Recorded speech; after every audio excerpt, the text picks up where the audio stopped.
We're going to call the Bristol Police Department informational meeting to order at 6:03 or 6:02. Can you guys hear us? Okay. I don't hear very good. You can hear me. You can hear us as long as we speak up. Okay. Does anybody have any questions on the police budget? That'd be on page 51 of your town report. Just a comment that about a third of the way down where it says total revenue, that's total expenditures. The line is on the left is 396, and then 415, and then 466. You bring the figure from the bottom up there, that should read total expenditure. I believe your calculation is revenue, net raised by taxes, and total expenditure. So I just noticed that. I'm not following you. Right here, it So- says total revenue. Is it in the book? Oh, here, show me Pete. It says total revenue. Oh, right in here. town, okay, I'm looking at my Should say budget, total okay, so I'm just looking at the budget, not town report. Oh, thank you. All right, so there's a mistake in town report then, so it should be total expenditures. Yep, thank you, Peter, I was looking at my Well, budget, so I I couldn't, copied what do you revenue. mean, it looks fine to me. I think it's So revenue, thank you. because you raised that. Yep, Peter, Peter, it's supposed to be total revenue. Peter, I think, no, it's supposed to say total revenue. It's in the revenue. It's in the revenue line. The line above it is net raised by taxes, it's 425, and then all the grants and non-district services to towns. Okay, well, then you're right, okay. The total expenditure and the total revenue have to equal, Yeah. Yes, then they do and equal. they do equal. Yeah. All right, Dodge the bullet there. yes, hey, it is what it is, so thank you. He's just trying to see if we're paying attention. Well, it's good. Thank God somebody is. Any other questions, Yeah, comments? Okay. Go ahead, George. I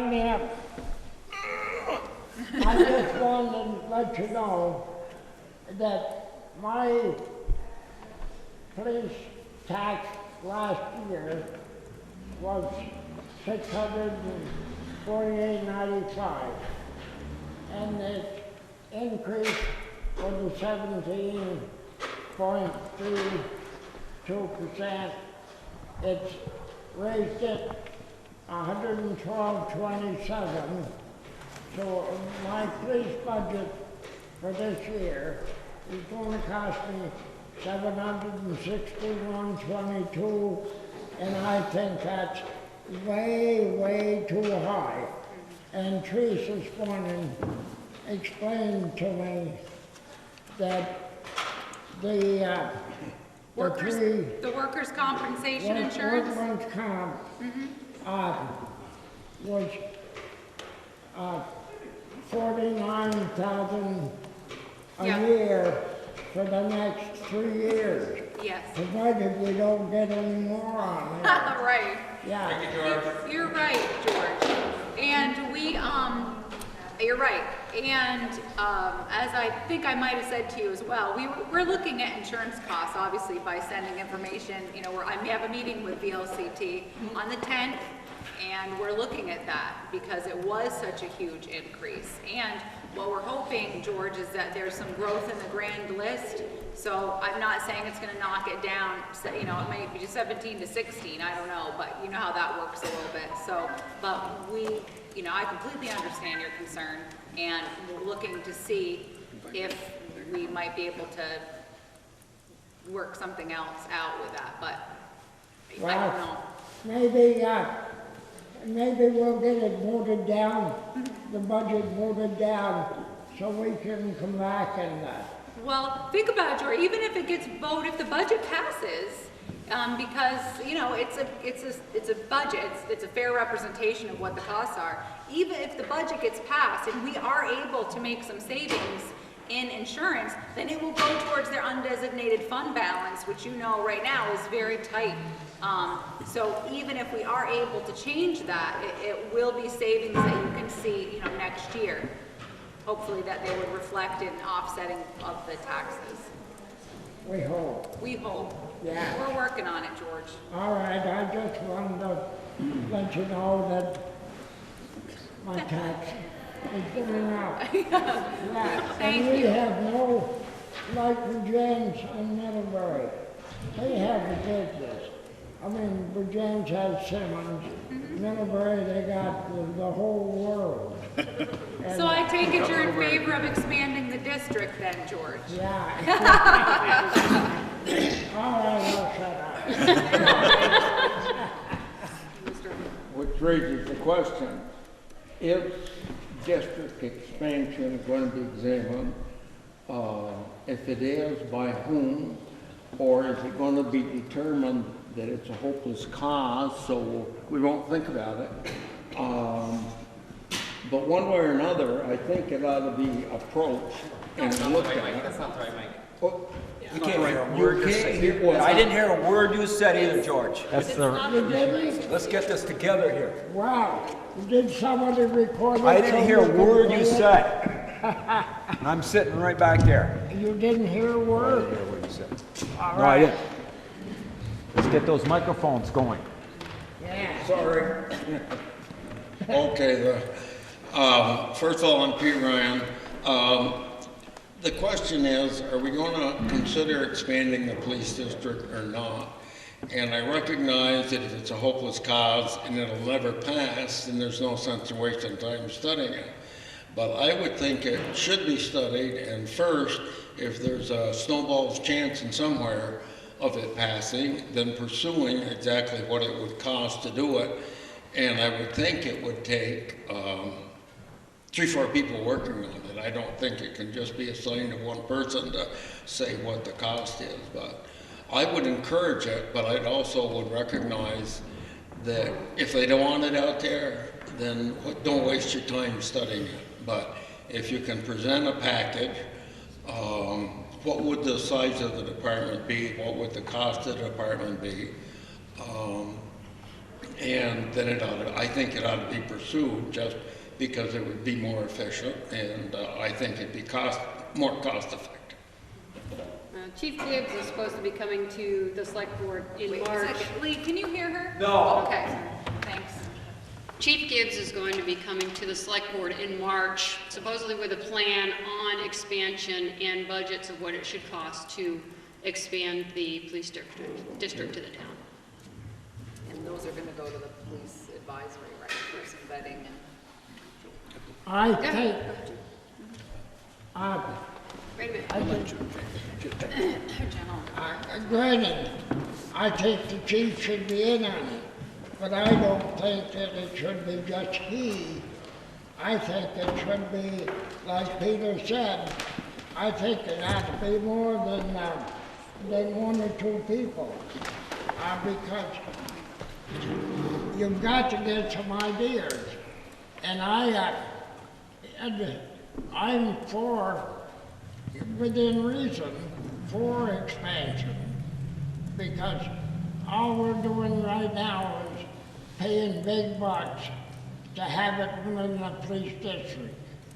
So I think I'm in favor of looking into the expansion like Peter said.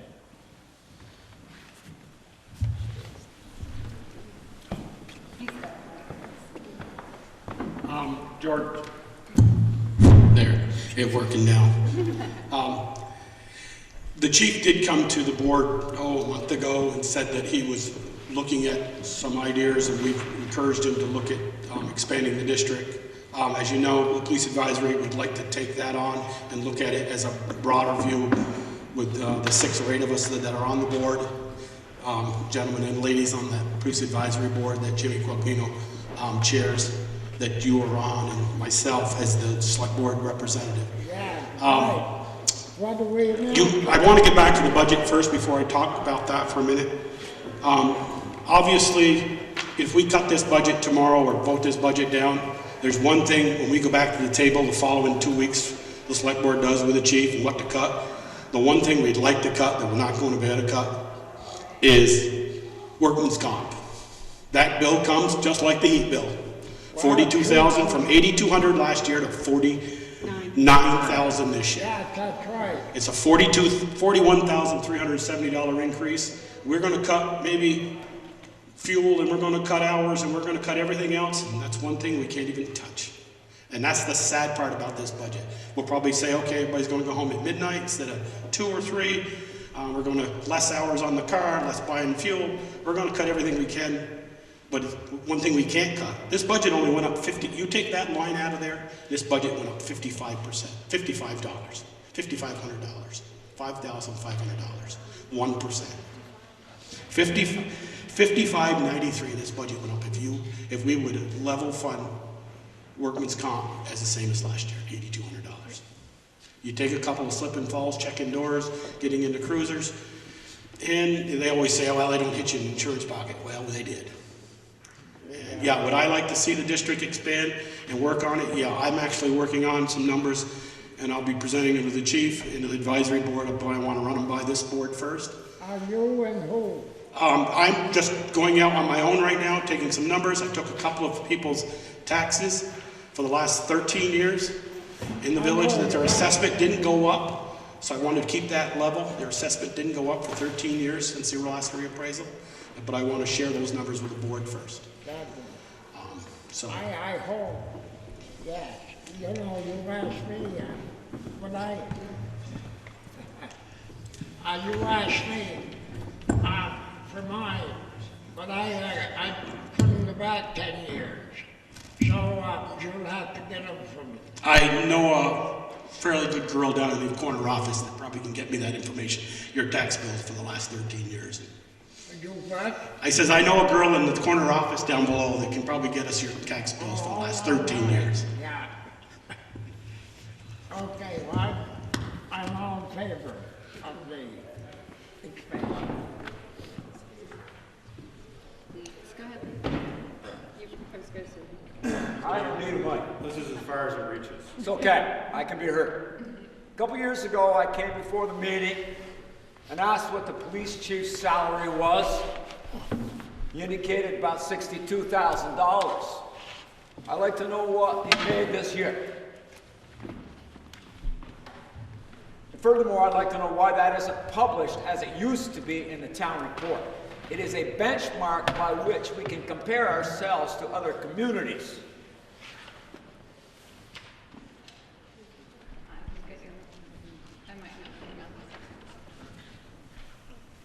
Hang on, Lee.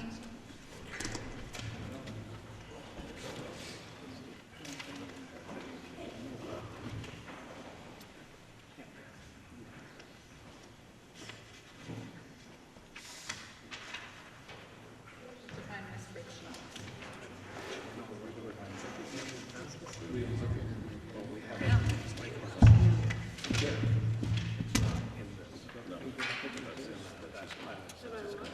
He rolled figures there. They're not going to be in the town report. No, she has a spreadsheet in her book. Do you have, I can find it. I just have his weekly salary. You have it? Give her the numbers. Yep. I'm down, I just find it. It's 1296.53. You got it right there. Thought you just had it. $67,419.56. 67,419? $67,419.56 unaudited. That's just coming from, I don't know what his W-2 says. I think there's a piece of information that should be published in the town report. It used to be so in years past, but somehow or other along the way, that got discontinued. I think we got a right to know what our employees are getting paid. I don't think that's too much to ask, and I don't think it'd be difficult to put that in the town report. It is public information. It is public knowledge, you're absolutely right, Lee. You can come down and you can get everybody's. You can get our big pay. And you can call the Union 28 and get all the teachers. They used to put in all the teachers' salary too, I remember years ago, and we don't do that anymore. Is there a reason why? For my time. I'm not copping out, but they stopped doing that years ago. I think it should be reinstituted. I really think we should watch what we're paying. Everybody's got a right to know what we're paying our top employees. Are we paying them too much? Are we paying them too little? Fair question. I don't think it'd be difficult to include that in the town report. I couldn't agree more with you. I don't think it would be difficult. Let's get that done next year then. Duly, yes, Peter, duly noted. You know, I've done some study on police departments around, and I've always asked the question, are we paying too much taxes in Bristol? And I did a study a couple of years ago of 13 towns about the size of Bristol. And I'll take the town of Brandon. They only got 75 more people than us. Yeah, they got Route 7 right down the middle of it. They got downtown like us. They got a full-time police department like us, but they go townwide. Their police budget is $985,000 last year. Vigennes, City of Vigennes, I believe, is somewhere just over in the neighborhood of $750,000. Do we have a expensive police department? I don't think so. I just think, put it bluntly, we have a piss poor way of paying for it. We only have 600 people paying this bill, but we got a lot more. We all know, we sit in this room, we have a lot more than 600 people using this service. Whether they come into covers or come into snaps or whatever they come into. The hardware store from out of town to come in, it's traffic generated. But there's only 600 people paying this bill. And that's why I said, since I've been on the board, either we have to merge or close shop. And I don't think none of us in this room want to close shop, close out, because you think we have crime now. We couldn't get state police to come in here if we wanted to. 600 people, 600 properties. Excuse me, 600 property paying the bill. I'm sorry, excuse me, 600 properties that pay this bill.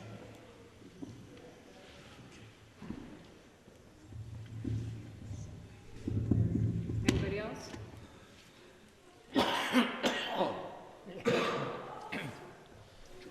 That's, Wait a minute, George. Make sure you turn it on. that's the reason that I agree with Peter that we should look into expansion. Isn't that right, Chief? Yes. Yeah, okay. He was too far away. Yeah, I agree with you, George, and I know the chief agrees with you, but expansion, You're right in front of me. expansion has to work out that we don't price ourselves. It doesn't change anything for the users as a present. The users, present users, the rate has to drop. What we're going to expend, we just can't say, well, we're doubling the size, we're going to double the budget. That can't, and that's the hard nut to crack right now. And I know the chief is working on that. What would a police department for its size to cover the entire town and coverage look like to be affordable for the entire town of Bristol? And how do we convince people in the town that never had to pay that bill? They're going to have to start helping out to pay that bill. George, Is that right, Michelle? one thing that I wanted to do all along is to try to find, can you hear me okay? What I wanted to do all along was find an affordable solution to what we have, to properly cover the town, but to keep costs in mind. I had conversations with people back when we had the town and village merger about expansion. And in fact, one of the board members asked me to do a study on that, and I did budgeting for a town and village department for 3 years. And spoke with people, both town residents and village residents, about an expansion at that time. There wasn't a lot of support at that time. In our most recent studies, we find that there is support, but it really comes down to cost and service. So we're looking at those things, and the one thing I found that I think became an obstacle, when they had the town merger, people were promised that their taxes would come down by merging all the departments in the town. And that was true for 1 year. Then, as I understand it, the taxes kind of went up again. We want to be able to show that we can do the job properly and at a reduced cost to you, of course, as a district resident, and to show town residents they aren't going to necessarily pay the same amount that you're paying now, that it's affordable. And that's what I've heard from the board in preparing for the meeting that I'm going to have with them in March. We have to be able to do our job properly and safely, but we also have to keep the cost to the residents in mind. That is it. The cost. Right. you've got to come up with something that is gonna save not only the police district, but the whole town. Right, what I want to be able to show is that it's going to be more cost effective, and that your taxes aren't going to go back up to where they were in a year. Those are the two things I know that we've got to do. Yes, And that's what we're going to try and do within the next few weeks. I don't think it should be just you. I believe what Peter The police said, advisory board's going to have input and be involved, as is the select board.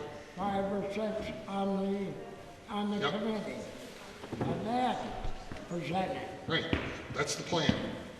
Okay. Just one comment, because I've had it thrown in my face before, is nobody said taxes were going down when there was a merger. They said the village taxes would go down and the taxes in the town would go up. And overall, if you were to combine the two, they would go down. But I've been told, well, you promised my taxes out in the town. It was never said that the taxes in the town were going down, because they were going up. I won't go into the detail, but the town was taking the village to the cleaner on the highway bill. And so when that was evened out in the merger, just so it's clear on record that nobody promised anything was going down. The overall combined would go down a little bit, but the town was going to go up and the village was going to go down, and that's the way it worked. Thank you. Any other questions? I was just curious as to how much it cost us when the police go out of the police district, per year. When the police department responds to complaints in the town, it's because we're asked to by the state police, or in some cases we're handling town matters, animal control and things like that. When we do that, or when we respond to the high school, we bill for those responses. And it's based on the cost to operate the department. So basically, when they pay for our time to go out there, they're offsetting the cost that taxpayers are paying for police service. So we bill the town, and we bill the high school for responses to those two places. 5,400 we have budgeted this year, Peter, or Johnson. If you look, non-district services on the budget, second line down. The town responses are about 5,400, and the high school next year is going to be 8,000. So for all the times that gone out of the police district, Yes. I didn't hear that. I didn't hear quite. We probably He asked about all respond the times they went out equally of to the district high school costs. and the town, when you talk about numbers per month, and probably on average, that's about 8. That might be off by a few, but sometimes we may respond into the town, a dozen times in a given month. But if I had to come up with a number without actually looking at it, I'd say about 8 on average. Chauncey, that's not entirely true, because we pay a contracted service to the town.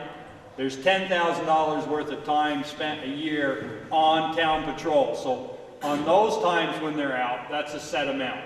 They work so many hours a week or so many hours a month. 12 and 20. Yeah, he's right. There's a contract patrol that we do in the town as well. That's for traffic enforcement. We took that over from the sheriff's department. And based on what the sheriff's department was doing and what they were being paid for, it comes out between 12 and 20 hours a month. actually I asked Jen this the other day, but I don't understand if you know how many people are in the police district and we get a bill, then why couldn't all the amount spent outside of the police district be billed to the people outside of the district? It is. That's Just outside of the district. Because we pay twice really in a sense. Yeah, because you're a town resident also.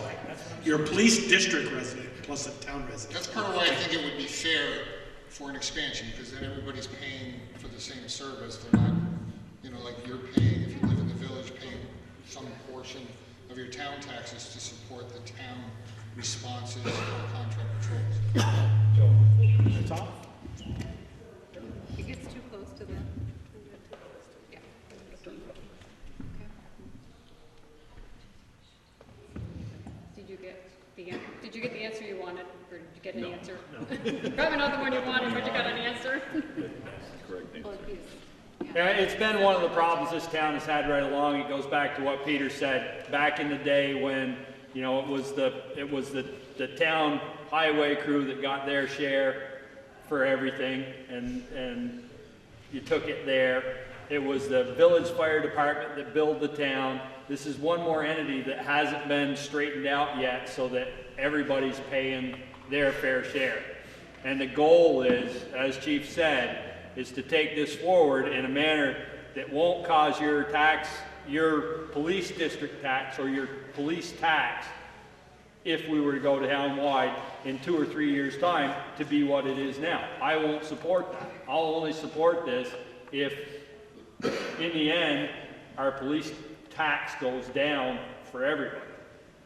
That's, and we've made that clear to Chief, and that's what he's trying to say, is that if he can't make it so that in over the course of 4 or 5 years we stay lower than what we are currently, then it's not acceptable.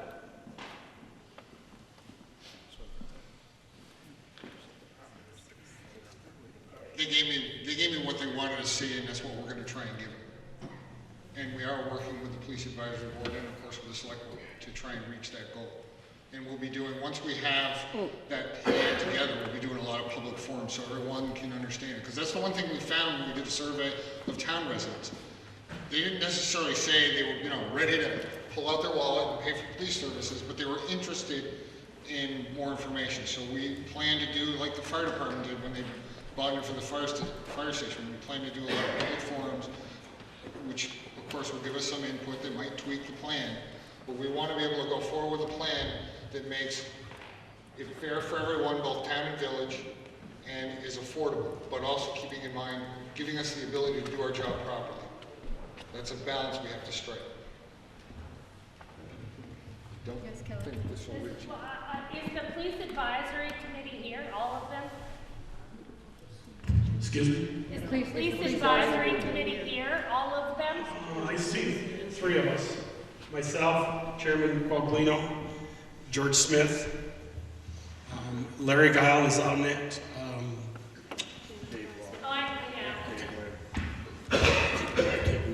Janet's husband, Dave. No, I know who's on it. Just wondering if they're all here.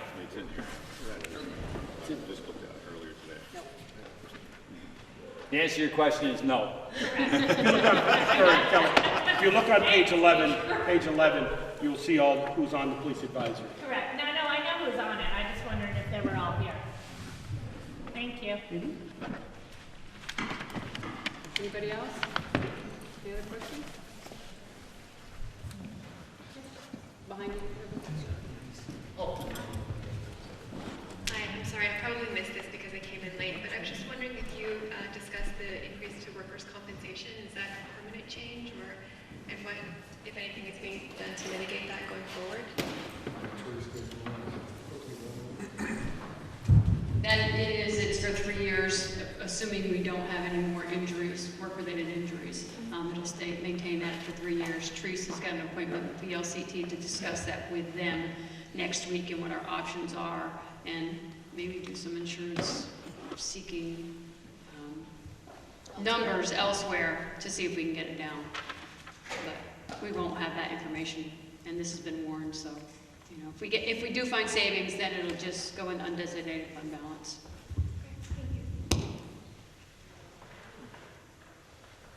Anybody else? See no more questions?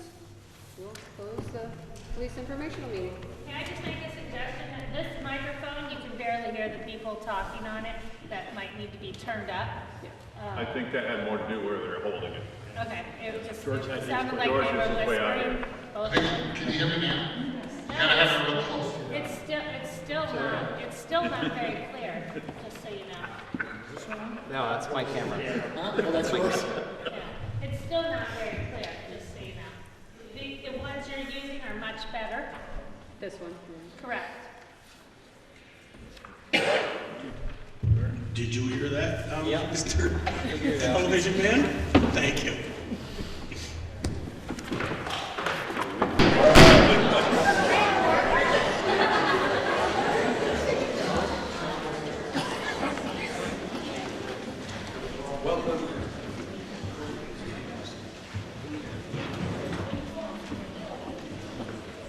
Welcome to the Bristol.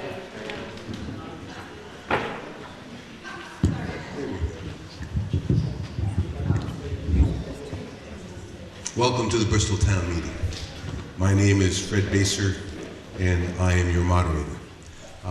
We're going to start this evening out with listening to the state song, which will be performed by the 4th through 6th grade chorus at Bristol Elementary, led by Chris Hamill. Go ahead, Chris.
Before the students sit down, they are going to lead us in our Pledge of Allegiance. So please stand.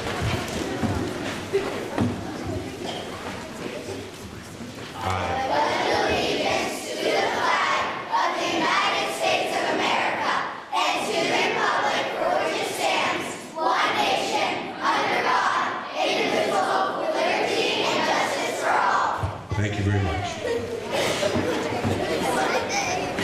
That was great.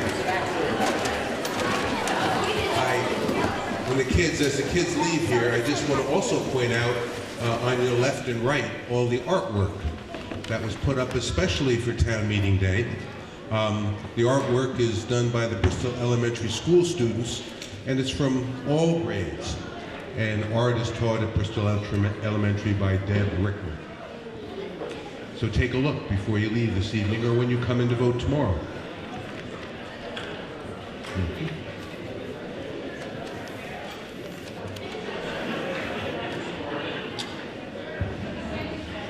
There are refreshments in the back, and I want to recognize those folks that have provided these refreshments for us. They include Snap's Restaurant, the Bristol Bakery, Almost Home Market, Bristol Beverage, and Shaw's. And there are cookies from the Addison Northeast Supervisory Union Food Service folks. And our rec department is kind of manning the booth or helping, and they've kind of put the coffee and stuff together as well.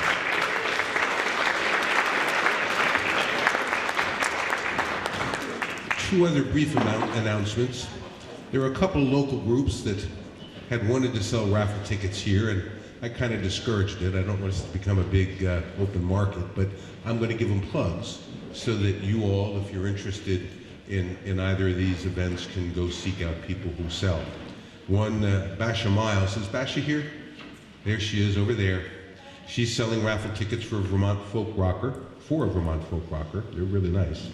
The tickets are $1 each. Only 300 are sold, and it's to benefit the 5-town Friends of the Arts.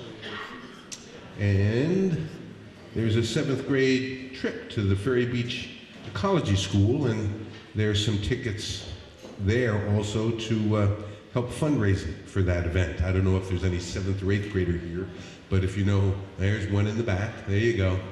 And if you're interested in supporting the 7th and 8th graders, that's a good thing. You might check that out. Thank you. Let's see.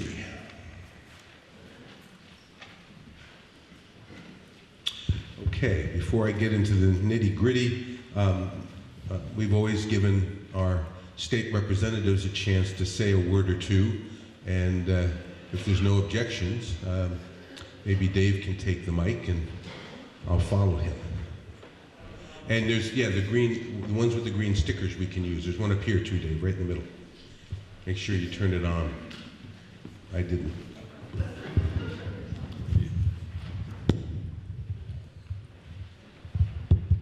Seems to work. So weren't those kids fantastic?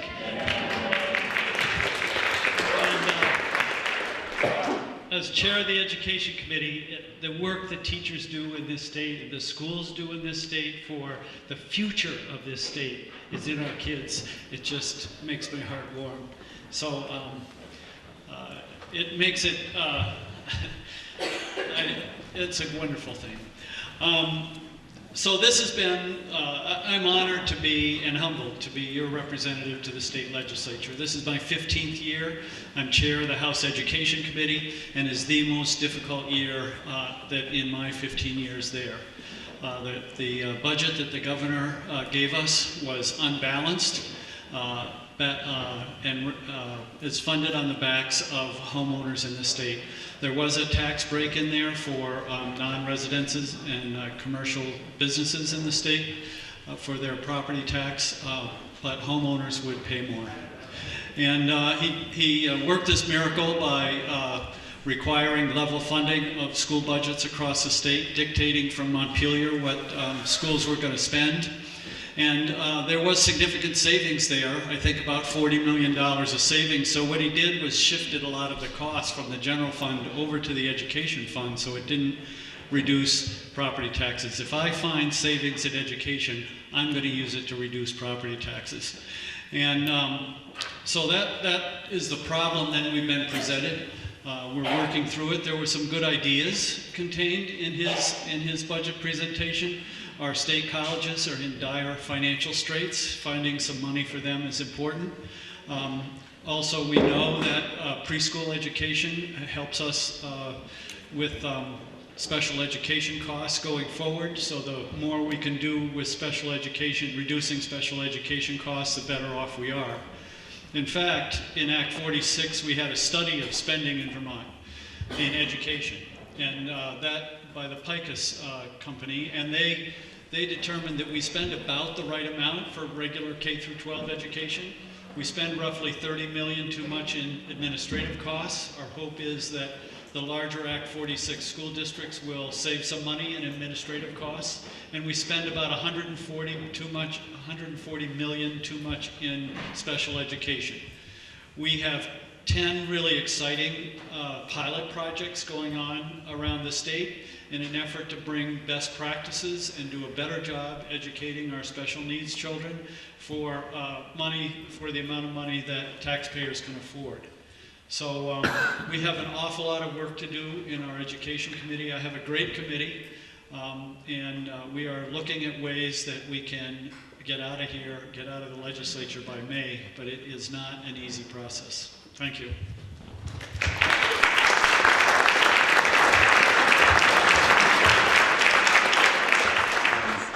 As from my perspective, the legislative session this year has gotten off to a very slow start.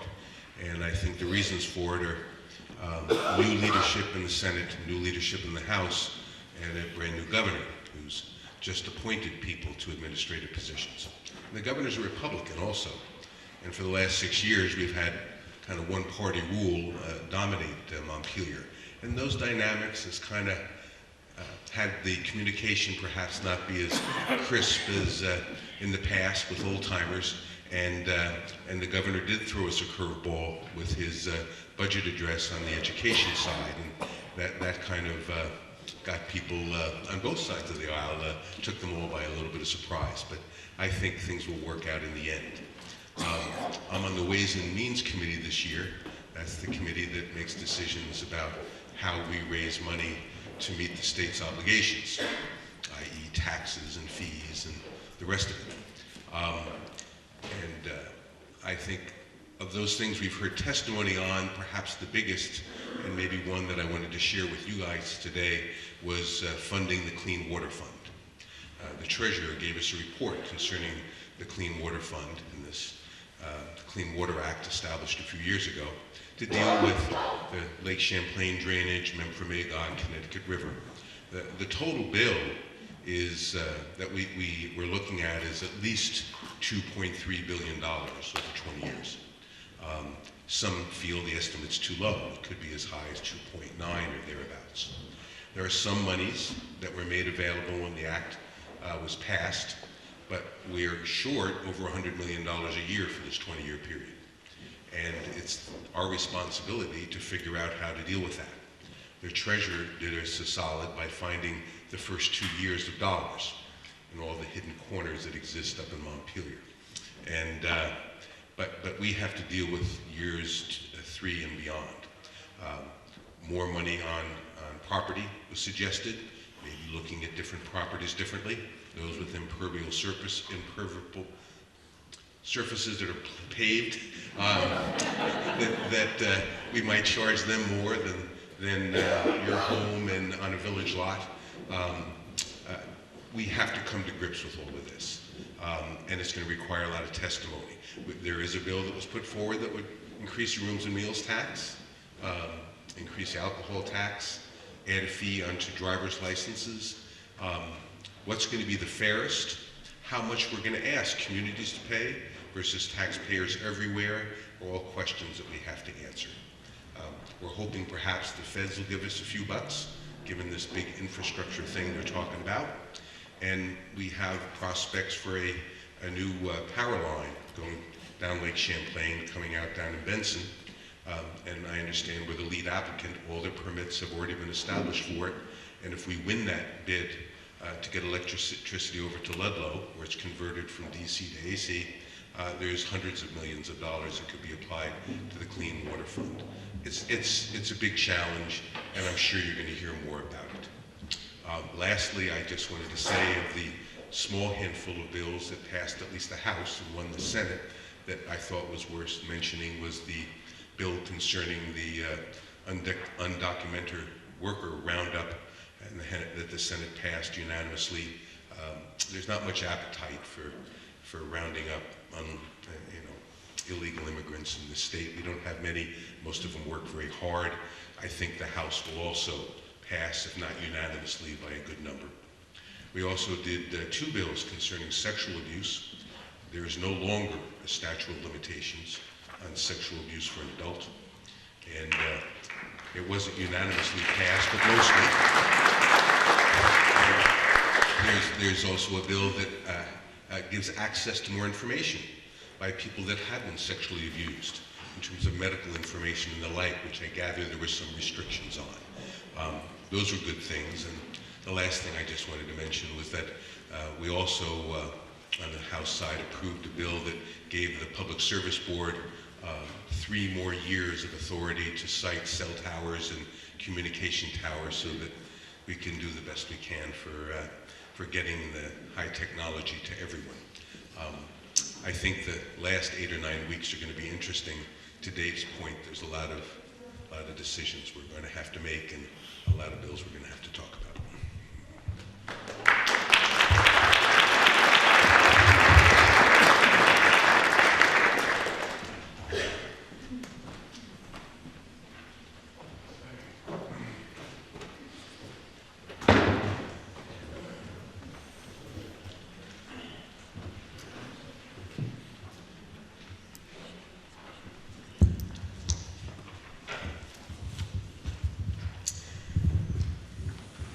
Robert's Rules of Order is what we conduct these meetings by every year. The only time they don't apply is when state law takes precedent. More information, I guess, about the meeting, especially for those of you that this might be your first time or kind of new. The articles, as printed in the warning, must be moved and seconded by someone and restated by me before we can get underway. When it comes to speaking to a bill, we want to have, once you've spoken on an article, I'm going to recognize others that may have their hands raised before I would come back to you to speak a second time. And there is a limit of speaking twice on any one article or on any one amendment to an article. A division of the House can be requested by one voter. That's where, instead of the voice vote, which we normally do, we'll vote by hand or by people standing up.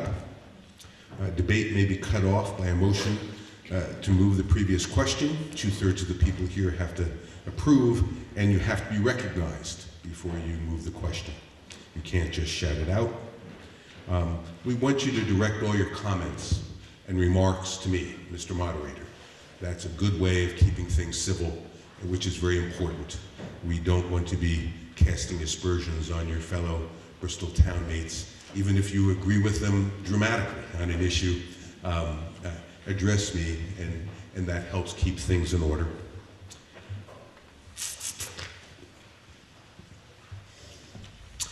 My role as a moderator is to help you accomplish your business. And if you feel I've ruled on something incorrectly, you certainly can challenge me. And if enough of you feel that I've made a mistake, we'll work to correct it. This is your town meeting, and it's certainly a very precious event, in my humble opinion, considering how few people in the world have the opportunity to come together like this and make major decisions about what goes on in their town. So, I'd like to introduce the people on the stage here. We have Jen Meyer, who's our clerk, and she will appreciate you all speaking up loudly and identifying yourself when you rise. That makes for good minutes. We also have 3 mics with green tags on them, and if you're kind of quiet, I may ask you to go to one of them so everyone in the hall can hear you. On my left is Therese Kirby, who is our town administrator. And then we have Michelle Purley, who's chair of the select board, Joel Bouvier, Peter Coffey, Ted Lilas, and Peter Heffernan. The legal voters of the town of Bristol are hereby warned and notified to meet at Holly Hall in said Bristol on Monday, March 6th at 7 p.m. Said meeting to be recessed at the close of all business, to be transacted from the floor to the following day, tomorrow, Tuesday the 7th, for voting by Australian ballot between the hours of 7 a.m. We're opening up at 7 tomorrow for voting, at which time the polls will open, and until 7 p.m. when the time the polls will be closed. We're going to be electing officers and voting on articles to be noted. It'll be noted. Article number 1, to hear the reports of the town officers. Do I have a motion to move that article? So moved. A second? This is your opportunity to ask questions about any of the reports that are in the town report. Some of them cover items that we won't discuss under any of the articles, and often people have questions about some things that aren't covered by articles. This is your chance to do that. Yes, Craig. I'd like to extend to the road crew my heartfelt thanks for their excellent work throughout the year. They've done a stellar job, and I sincerely appreciate it. Thank you.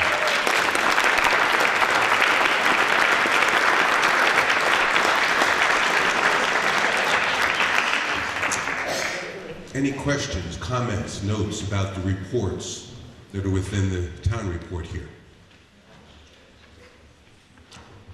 Seeing no hands. Oops, so we got one. You just made it. Please rise and tell us who you are. Good man, Bob. Bob Honest, and my question is in regards to the hub. I see this teen center, which I think is very important, has been reduced in terms of its budget for the full-time labor and the overall budget. So I'm wondering why that is the case for such an important program in our community.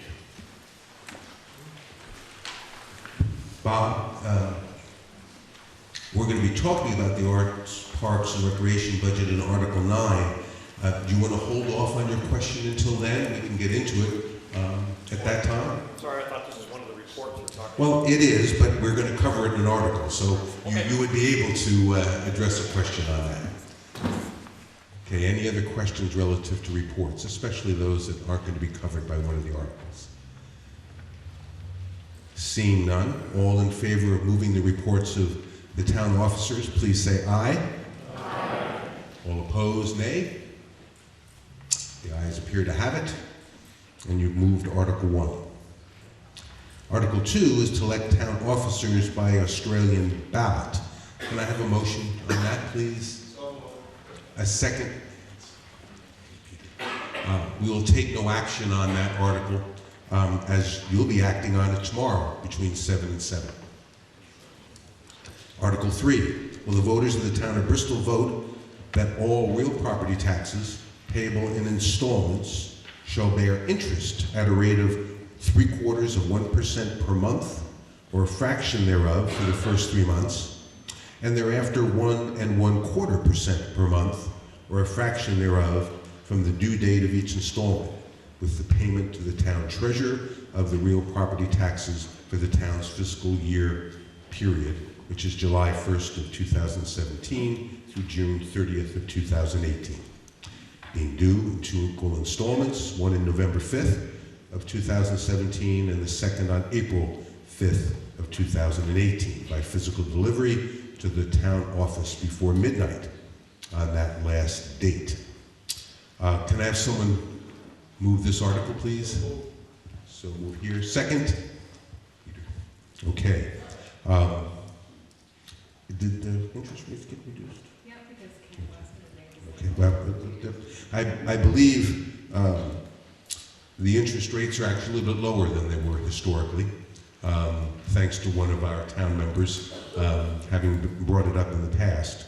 Just for your knowledge, I think we amended previous articles, I guess. This year, the select board decided to make the rates what had been amended for the last 2 years. That's a point of information. So any discussion on when you pay your taxes and what the interest rate is if you're late? Which we know no one in this room is ever late.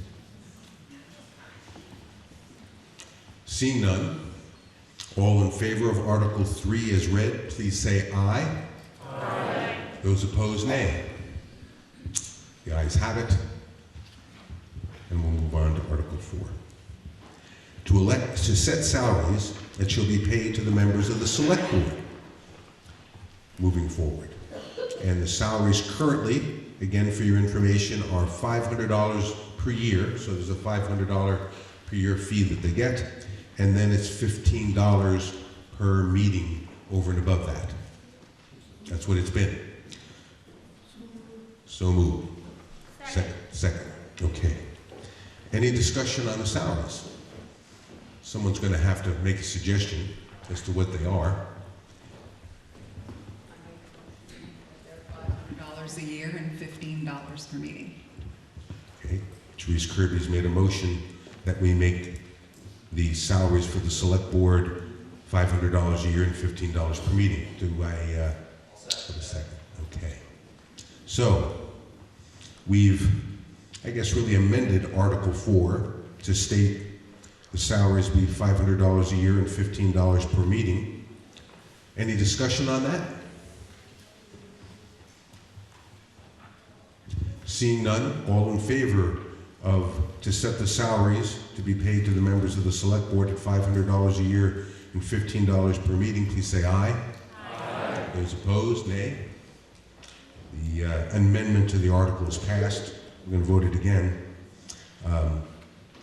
with it being amended to set the salaries to be paid to the members of the select board at $500 a year and $15 per meeting. Once again, those in favor, please say aye. Aye. Those opposed, nay. The The ayes appear to have it, and the ayes have it. Article 5, will the voters authorize the town treasurer to collect current taxes pursuant to 32 VSA 4791? Who's going to move this article? Move. Peter, second. Discussion on this article to authorize the town treasurer to collect current taxes pursuant to state statute.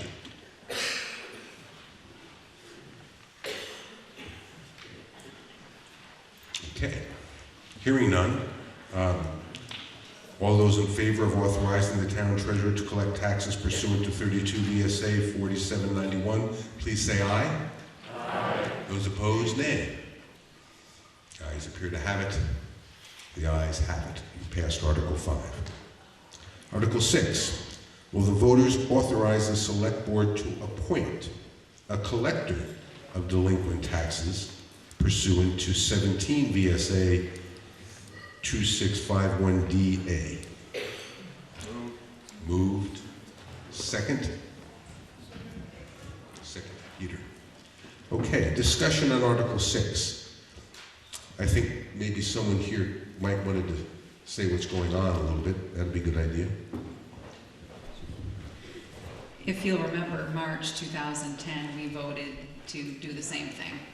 And I was the delinquent tax collector, and I went to a training, and VLCT had decided that perhaps we were hanging our hat on the wrong words when we made the motion, and that if I was to ever sell a property at tax sale, that someone could hire an attorney and perhaps challenge. So despite being overwhelmingly that the town, we voted at town meeting to bring it in-house, I still ran anyways. So the legislation has finally caught up with the town of Bristol, and we're able to make this motion to bring it in-house. And the great thing about doing this is it becomes a salary, so the penalty comes back to us as taxpayers.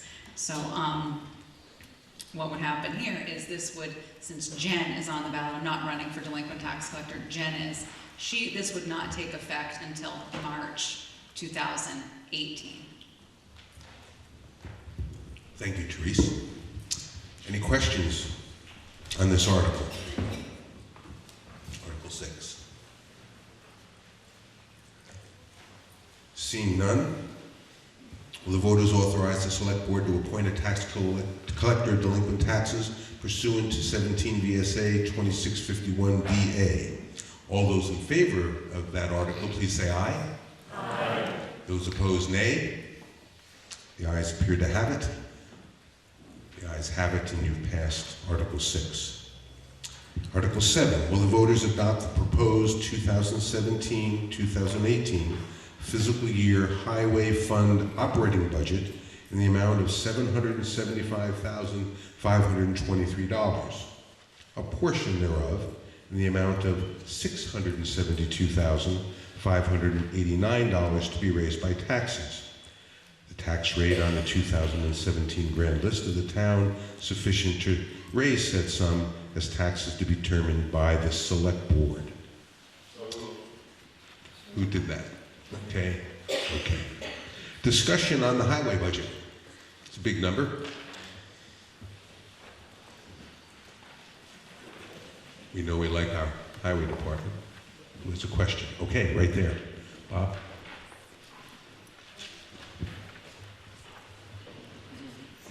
I'm wondering if the budget includes sidewalk repairs. There are a number of places in town where the sidewalks are say below grade, and they collect water and ice builds up and they become very dangerous. So even though it's quickly sanded within a few days, it still can be a pretty dangerous place for some people. Okay, so the question is sidewalk repair in the budget, especially those areas that perhaps need new sidewalk replacement. There is money in the budget for sidewalk repair. We wait and do it 2 years repair. We do 2 years worth of repair. We run it so that we do the money we have from last year or this year, we'll spend in June, and the money we have for next year, we'll spend in July. We budget and spend it in that manner so that we can get more sidewalk. It makes it easier for us to find a contractor who's willing to come in and do our sidewalk because we give him more to do. So that, the money is in the budget. I'm not sure exactly how many dollars it is. It's $2,000 more than last year. Yeah, 15,000. 15 to 17. Budgeted 15 last year, 17. 17,000. So we have $15,000 to spend this year that we'll spend in June, and then we have 17 to spend next year, which we'll spend in July. We spend it all, Digger says, every 2 years you'll see us do a bunch of sidewalk. 2 weeks in June and then 2 weeks or 3 weeks in July, so we can get more bang for our buck, and the price per foot is cheaper. So we can give him more sidewalk. Does that help out? Yes, we have a chart and a master plan with Sharon Companion, did a lot of work when she was on the board, walked every sidewalk and kind of graded them 1 through 10. Thank you. So, I would imagine then, Bob, if you or anyone else wants to see what sidewalks are going to be done this summer, coming down to Town Hall, you can get a copy of that document. Thank you. Yes. In that regard, as I recall, a few years ago, there was talk of trying to plan a sidewalk on Pine Street, but it never happened. Where does that stand now in your plan? The question was, there was talk about putting a sidewalk on Pine Street, one of the northernmost roads running east and west in town. Are there any plans to do a sidewalk on Pine Street? Doug. We did have a grant to have it studied. I believe it was Du Bois and King, the engineering firm from Randolph area, I believe, Therese, when Bill was there. And it was to the tune of $350,000 to $600,000 to put a sidewalk down through there, planning and everything. And that wasn't something that we could grab our hands around. So it was the study, I believe, is still probably downstairs somewhere on the shelf. To do, but it was going to go across the road back and forth, because of how close of some of the houses and the businesses on Pine Street are to the road.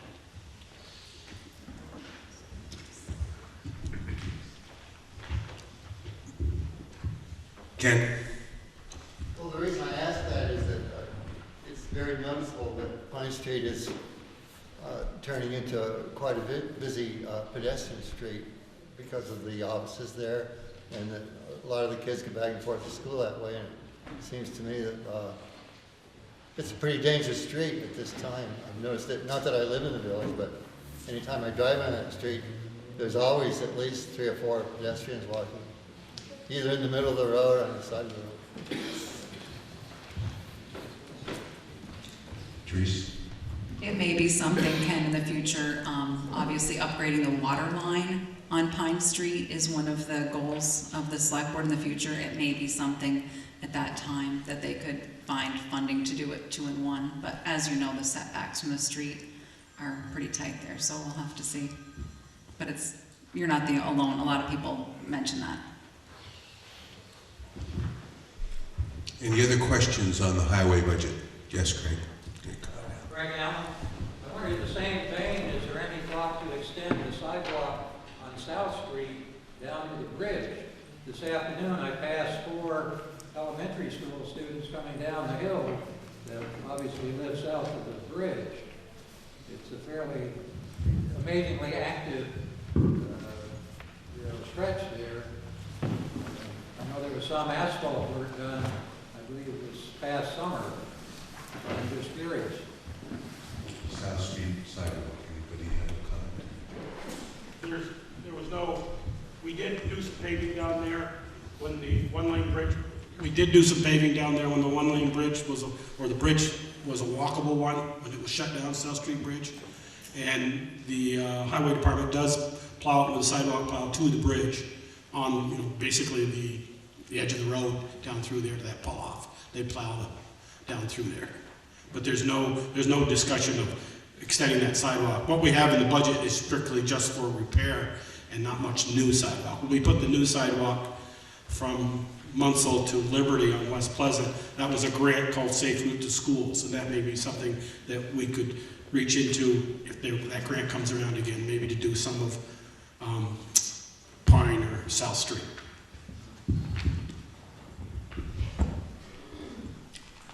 Greg? To follow up then, of course, the sidewalk plow stops where the sidewalk ends.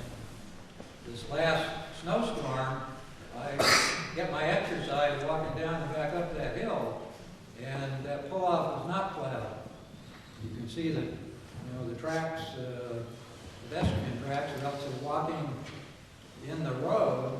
Also, the plows, because the bridge was not made wide enough, the plows, in order not to hit the railings, are leaving, a foot at least of snow on both sides where we're supposed to walk. So again, these are folks that obviously can't drive, who are walking up to Shaw's to get their groceries, living south of the bridge, plus these students, these children. So I simply point that out. Sidewalks is interesting for a lot of you folks. Perhaps you can come to a select board meeting and talk with them. Steve? Is this a time to say something about the roads themselves? Yes, why don't you come to the mic so people can hear you, and tell us who you are. I'm Steve Leopold. I live on East Street. This winter was a little bit bad between the freezing and the thawing. We had a lot of puddles at the end of driveways. When the cars came through, they would bring the water up onto the median between the sidewalk and the street. My house was part of it. 2 or 3 houses down on me. The Hoffs next door had issues with it. Just wondering, do we have any clue as to anything that might or might not be able to do it? Because I'm sure there's other places in town that could use something to that effect too. Stephen, are you talking about sidewalks or drainage? I'm talking about between the end of the median on the grass and the road, and where the water collects before it comes down to the drains themselves. Well, the road foreman is in the audience, and I imagine he heard you. And we try to take care of our drainage. East Street has, there's a number of drains down through there, but there's not enough. And we're going to, as we know, when we do the water line on West Street, we're going to do new drainage down through there, and it's, just costly. But we'll look into it. I know he'll look into it come spring. I was just wondering if there could be like a gully or something so that the water would drain into the drains instead of collecting on certain areas of the road. So noted, he heard your comment, and I imagine he'll look into it. Thank you.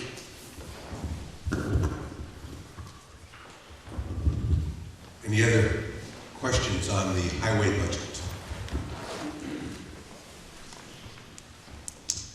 Seeing none, will the voters adopt the proposed 2017 and 18 fiscal year highway fund operating budget in the amount of $775,523, a portion thereof in the amount of $672,589 to be raised by taxes? The tax rate on the 2017 grand list of the town sufficient to raise said sum as taxes will be determined by the select board. Those in favor of the article as read, please say aye. Aye. Those opposed, nay. The ayes appear to have it, and you've passed Article 7. Article 8. Will the voters adopt the proposed 2017-18 fiscal year general fund operating budget in the amount of $933,401, a portion thereof in the amount of $752,524 to be raised by taxes? The tax rate on the 2017 grand list of the town sufficient to raise said sum as taxes to be determined by the select board. Who will move this? Lance, a second? Okay, questions on the general fund?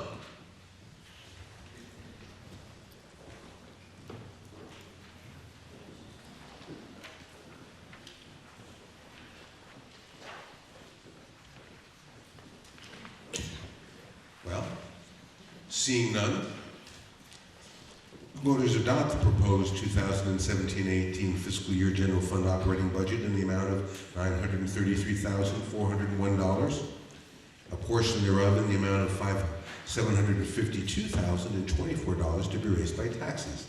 The tax rate on the 2017 grand list of the town sufficient to raise said sum as taxes to be determined by the select board. Those in favor of this article as read, please say aye. Aye. Those opposed, nay. And you passed Article 8, the general fund budget. We're going to take up Article 9 next, and after which we will recess and have the school annual meeting. I think it's the last Bristol Elementary School annual meeting, actually. We'll follow after Article 9. And we'll just take a brief break so everyone can get coffee and water and goodies in the back if you wish. So Articles 9. Will the voters adopt the proposed 2017-18 fiscal year Arts, Parks, and Recreation Department budget in the amount of $250,195, a portion thereof in the amount of $166,945 to be raised by taxes. The tax rate of the 2017 grand list of the town sufficient to raise said sum as taxes to be determined by the select board. So move. Second. Okay, discussion on the Arts, Park, and Recreation budget.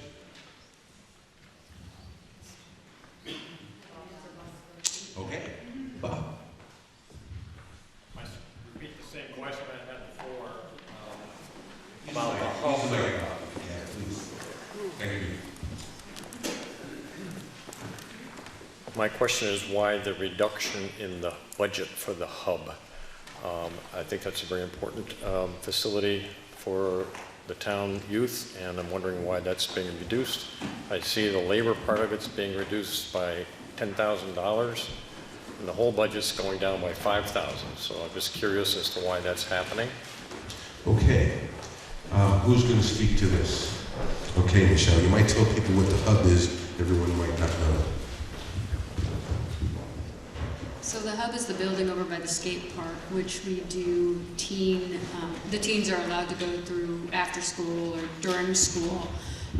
We reduced the labor line, because the numbers of kids that were there over the summer and breaks were not giving us enough kids there for us to have somebody there full time. So we've reduced the line so that they're there through the school year.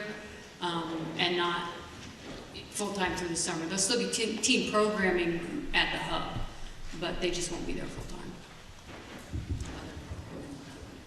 So there'll be no teen programming in the summertime, is that what you're saying? No, there'll be teen programming and other programming in the building through the summer. But it just won't be a full-time, there won't be somebody there full-time.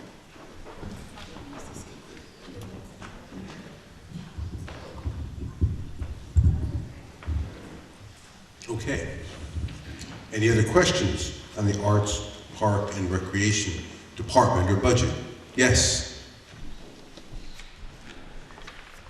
Did you want to talk again? Oh, I'm sorry. No, I was moving. You waited just a minute.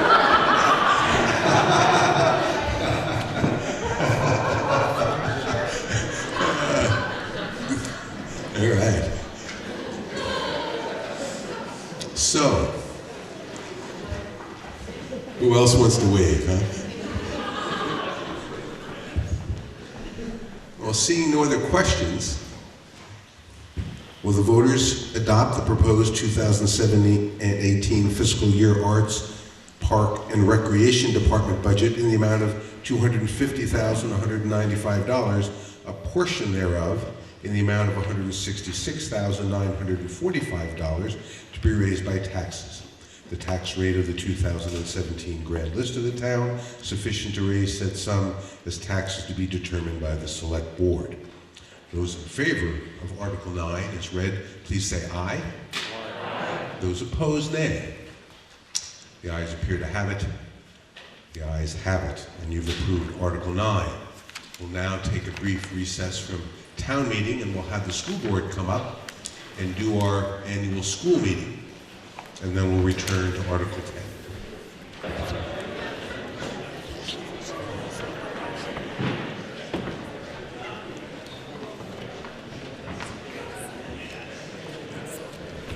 Alrighty. The voters of the town school district of Bristol, Vermont, are hereby warned and notified to meet at Holly Hall on Monday, March 6th, 2017 at 7 p.m. to discuss and transact the following business. Articles 2 and 4 require a vote by Australian ballot to take place tomorrow, March 7th, 2017 at Holly Hall between 7 a.m. and 7 p.m. Before we get to Article 1, we have a new principal of the Bristol Elementary School, Kevin Robinson, who's to my left. And Kevin is not a resident of Bristol, and I just want to make sure you're all fine with him answering questions that are in his wheelhouse. I see no objection, so you're on the hot spot now. Okay. Alrighty. Article 1, to act upon the reports of the town school district officers. Can I have someone move that article? So move. Second? Second. Okay. Again, your opportunity, I guess, to ask any questions on the reports.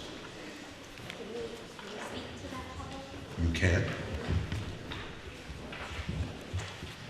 Okay, so we wanted to run you through a little bit of the town report. If you go to page 85,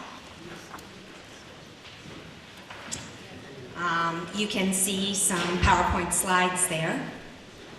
You can see the motto of the town of Bristol Elementary School, creating a community of confident learners and a positive learning environment for all students, our goal at all times. And a reminder of the things that we have control of when we think about the budget are staffing levels, supplies and equipment, and where we don't have a lot of control around salaries, benefits, revenue, student need, transportation costs, and fuel and electricity rates. Before we get into the budget, our principal is going to talk to you a little bit about what's happening in the school right now and some of the things that his desired improvements which are included in this budget. My mistake that I didn't introduce everyone up here. I don't want to do that. You have Kevin Robinson to my left, Elin Melchior, who is chair of the Bristol Elementary School Board, and Chris Groden to her left, who is vice chair. Then we have Allison Sturdivant, Kristen Seringo, and Howard Mansfield is at the end of the table, and he's the Chief Financial Officer for the Supervisory Union District. Now, Kevin, the mic's yours. Good evening, and thank you to the Bristol town community. It's my pleasure to be here for my very first town hall meeting ever, so it's a great experience to be here with you guys. So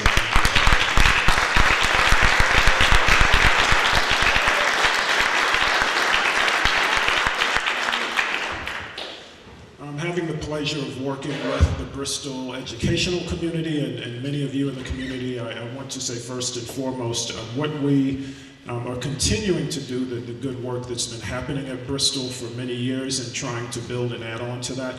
In building this year's budget and our vision for moving forward, we've been working to identify areas and priorities to best serve and continue to support student learning and determine how we manage resources in a fiscally responsible way that supports those identified needs for students so that we can further their learning, but making sure that our resources align to where those actual needs are.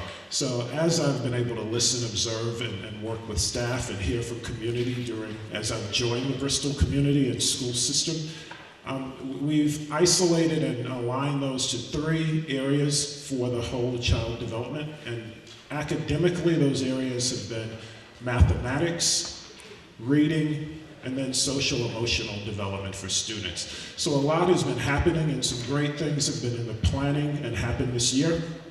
Within mathematics, we've had the opportunity to see the implementation of a new Bridges mathematics program, and the focus of that has been to design and implement new strategies and initiatives to close gaps or add extra supports for students not only in school but hopefully out of school. Many of those you may have heard about with our Think Through Math and Just the Right Math for students and Do the Math for students. What we're hoping to do is with this budget and the challenge that we've had with our school board is using the resources that we have in a way that minimizes the increases to our community, but still gives us a bigger boost for still progressing the learning that our students are having.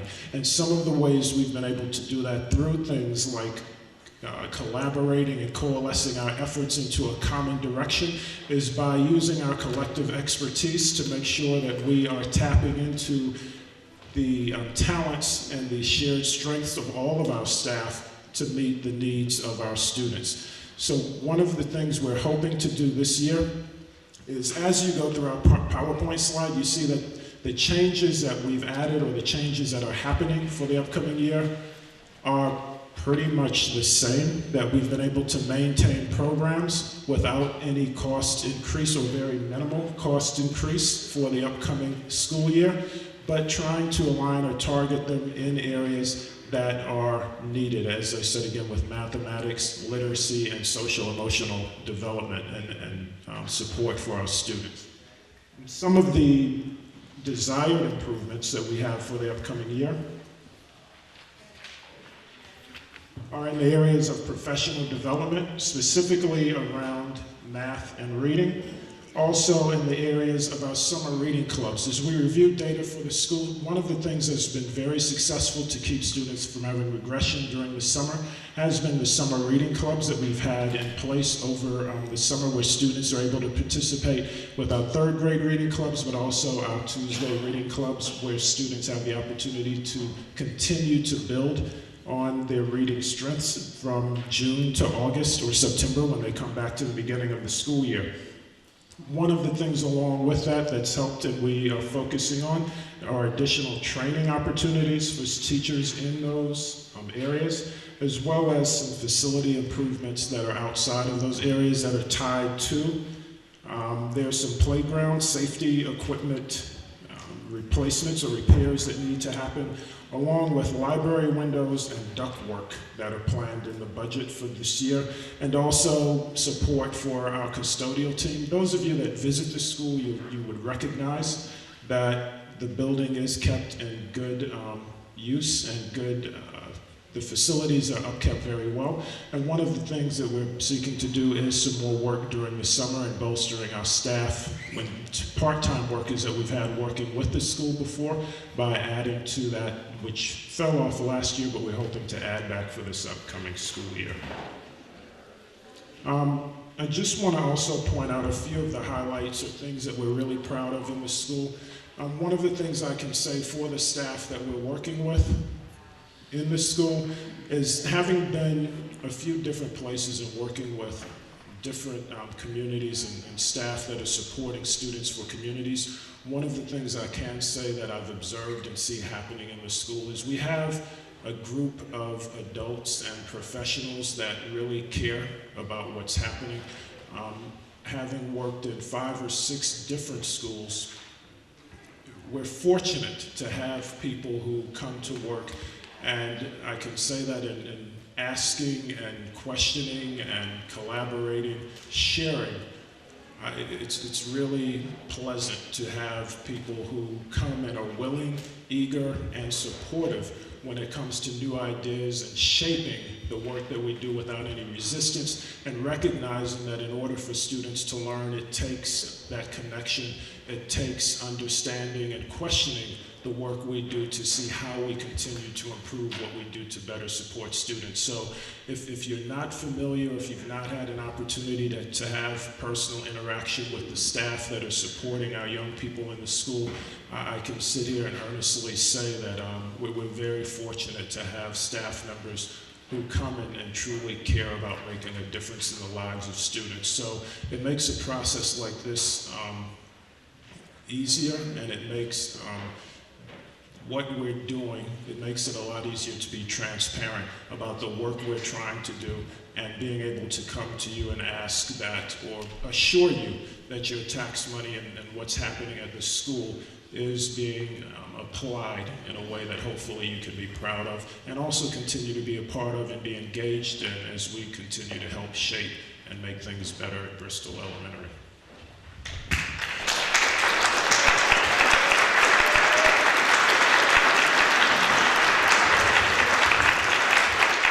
Thank you, Kevin.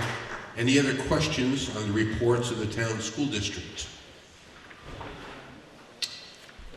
Seeing none, all in, whoops, sorry. Okay, Peter. Could I have a quick explanation on page 88, the very top line, 5331, Page 88, top line. where the significant decrease, just a quick recap of that. Why there was a significant decrease there. Mine's all color-coded, and that's one of the yellow ones, which means that this has to do with how grant funding and state revenue was accounted for. So in the FY17 budget, the special ed money that came from the state hit, we see it in the Bristol revenue money. It's all zeroed out for FY18.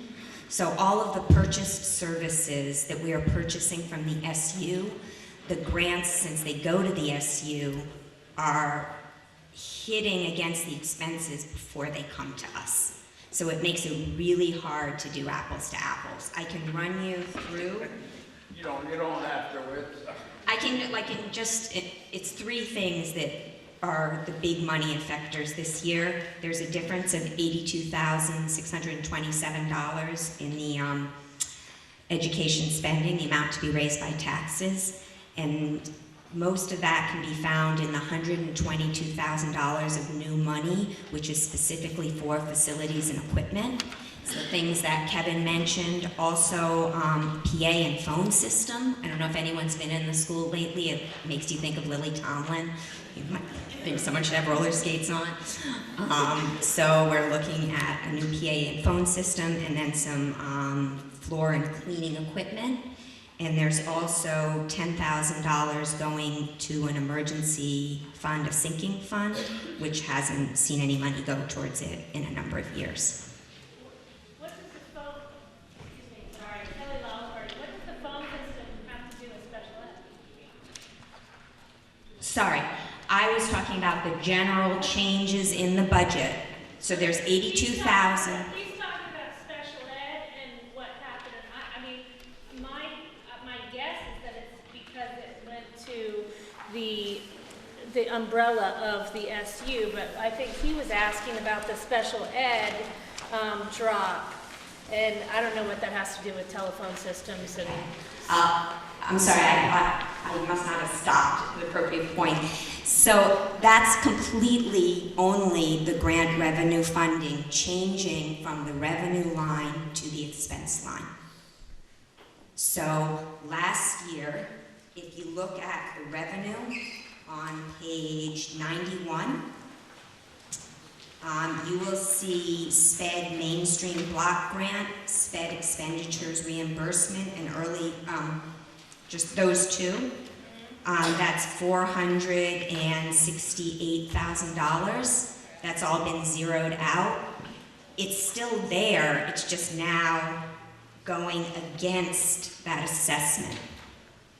Because that's not Bristol's revenue anymore. That's now revenue that belongs to the SU. Does that make sense? Somewhat. I'm not sure how that helps the special ed. Maybe the question is, are you spending less money on special ed to the tune of that, what that says in that report? So it's bookkeeping. Bookkeeping, it's pretty level funded. Okay, so I think the answer maybe some people are looking for is special ed being dramatically affected, and the answer is no, that there's accounting things that are going on that are having the money placed in different line items. Is that fair? That was my interpretation of what was said. Yes? I might add to that the state changed its funding of special ed from funding the elementary school district to funding the SU. So that's why you see the change in the accounting, because the money's going to the SU, and the SU providing the services to the children in the Bristol School District and all the other elementary schools in the district. Peter? And the reply to that is it's a good place to hide it and nobody can get at it. That's one of the good parts. Very few of the good parts is the reorganization. At least that won't be hidden off and all on there any longer. At least it'll be part of the single budget. Although we'll have little to say about it, but that's getting on my soapbox. Any other questions on the town report? If you have questions on the budget, we're going to get to it in Article 4. Any other questions on the reports? Yes, sir.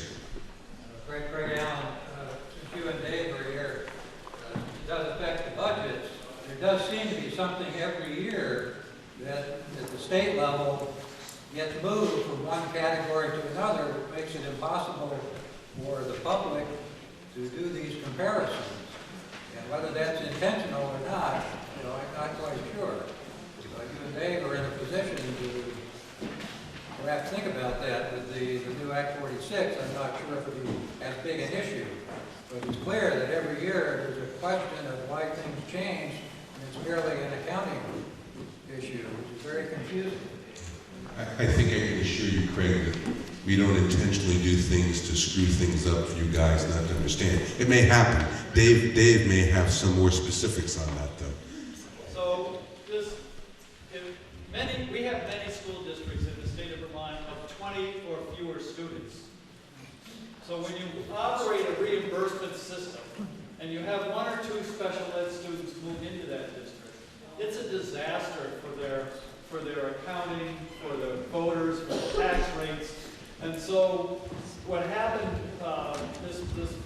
it's showing up in the budgets this year, but what happened 3 or 4 years ago was we moved the methodology of delivering special ed services to the SU so that those fluctuations in those tiny school districts wouldn't impact taxpayers in schools dramatically like they have been in the past. So we still have situations with a few tiny SUs where you have 4 or 5, I get emails on this all the time, 4 or 5 special ed students move into the district and it blows their budget out of the water. And that makes it very difficult for schools to manage their budget and for taxpayers to understand what's happening with their taxes. Hopefully that's helpful. Any other questions about the reports? Seeing none, would you act upon the reports of the town school district and approve them? All in favor, please say aye. Aye. Those opposed, nay. Ayes appear to have it. And you've passed Article 1. Article 2 is to elect the town school district officers and moderator for the coming year by Australian ballot on Tuesday, March 7th, tomorrow, 2017.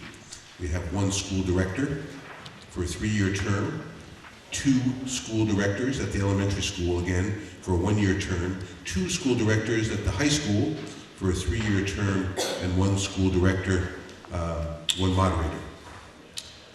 We don't take action on it, but I think Elin has an announcement. So when you go to vote, you're going to notice some empty spaces on your ballot. Specifically, there are 2 one-year elementary posts that are empty. I have not heard of a write-in campaign could still happen. But so I encourage you to, if you're at all interested, we will be appointing people, if there are no write-in candidates, we will be appointing people at our meeting on March 28th. There will be notice from Karen about submitting a letter for that, so please watch out on Front Porch Forum if you're interested. It's going to be much less work because, assuming our budget passes tomorrow, that we will not have a budget, as it will be the new school board which will be doing next year's budget, not this one. Okay, we require no action on Article 2 other than people coming tomorrow and voting. Article 3, to act upon the salaries of the town school district officers for the ensuing year. Who would like to move that article? And the second? Second. Discussion? I've been asked by the central office to let people know that it would be considerably less work if we did not pay people per meeting and it was a flat stipend. Currently, it's the same as the select board, which is $500 plus $15 per meeting. But there will be 2 school boards this coming year, and this school board will be doing less work. Okay. Having said that, we need to put numbers to this article. What's your pleasure in terms of compensating? I have a question. So Yes. What are they suggesting? Just a flat rate, and did they suggest that rate? No. The question is, what did they suggest? And the answer is a flat rate. Did they have a number on that? No. It's up to you guys. How much you want to pay these people up here? Allison? So Mount Abe pays their school directors $1,000 per year, and the chair of the Mount Abe board gets $1,500 for the year. New Haven pays their school directors $1,000 per year, and then their chair gets $1,200 per year. And the new supervisory district, or school district, voted to pay the school directors $1,000 per year and the chair $1,500 per year. And the reason the chair gets more money is because there are executive committee meetings once a month, and the chair also has other responsibilities that don't fall on the rest of us. So those are some figures to contemplate. If we did the same thing here at Bristol, say $1,000 for school directors and maybe $1,300 for the chair, a little bit more than the New Haven chair, but a little bit less than the Mount Abe chair, it brings us in line with with the majority of our other districts. And I know for Hannaford, I'm on the Hannaford board as well, they pay their school directors $600 for the year, prorated based on the number of warned meetings that the people attend, that the board members attend, not to exceed $600. But I helped Karen compile our pay for this year, and it was a long process. And a flat stipend would eliminate a lot of problems. Thank you. Fred? Yes. May I make a motion that we go, as Allison suggested, in between of the 1,000 and maybe 1,200 or 1,300, in between Mount Abe and whatever else. So you're making a motion to have a flat salary of $1,000 for the Bristol Elementary School Board members and $1,200 for the chair of the school board for the ensuing year. Do I have a second to that motion? Second. Okay, discussion on this amendment. Yes. Lisa Huff. Allison, can you tell us how many meetings you normally have in a year? So we could calculate your $15 times however many meetings plus the $500 that you had previously. It's priceless.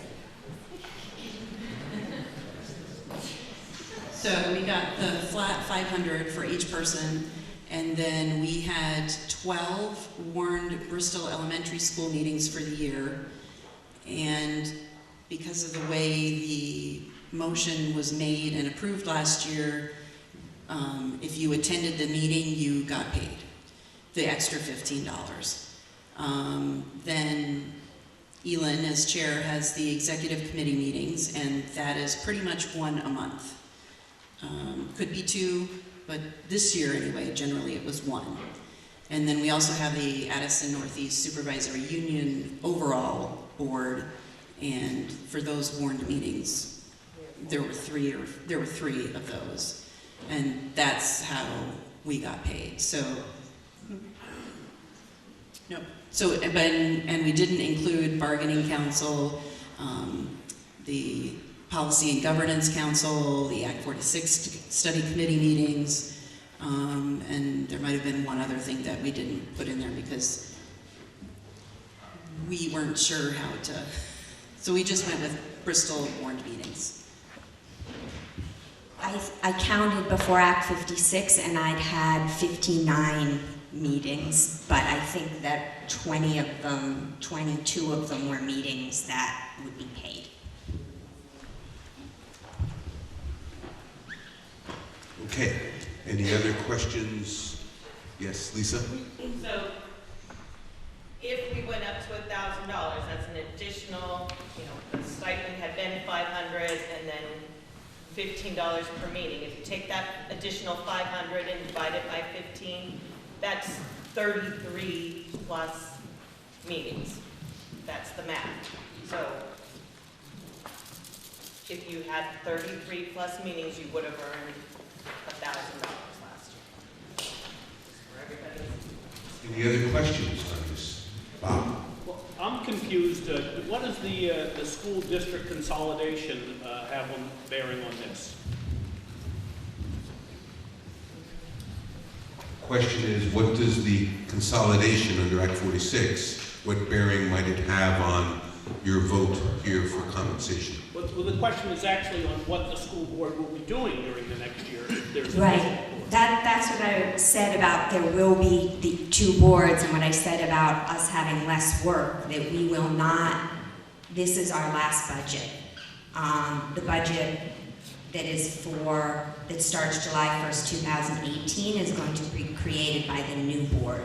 We are, though, still in charge of the schools, so we do have to keep meeting. We will be doing monitoring reports on the superintendent and on our ends policies. And the Policy and Governance Committee is assuming at this point that we are continuing with our work, but we are waiting to hear from the new board whether they are going to go forward with that and what they want us to do. But right now, the assumption is almost everything's going to be going forward except for budgeting, which will be on the new board. Thank you. And I'd like to just point out that we still are responsible for all of the financial transactions that are going to continue to take place under the Bristol board until June 30th, 2018. And we are also responsible for all of the other things that we currently do as it is. So our role, at least through June 30th, 2018, isn't going to decrease, I would imagine. It will, and we'll be meeting with the new board to determine best practices, but maybe as we get closer to, and this is you're only voting right now on this March through next February. So the new board isn't going to do a whole lot between now and next February 2018. They'll start ramping up as we get closer to June 30th, obviously. But I don't anticipate anything changing for us this year that we're voting on right now. We're going to have all of the same responsibilities that we currently do. Thank you. Right. Yes, Peter. I'd like to point out that we're voting on July through June 30th, not March through February. I amend the motion to $750. Okay, I hear an amendment to the amendment, which is permitted, to make it $750 rather than what was first stated. Do I have a second? Second. Okay, discussion on the amendment to the amendment?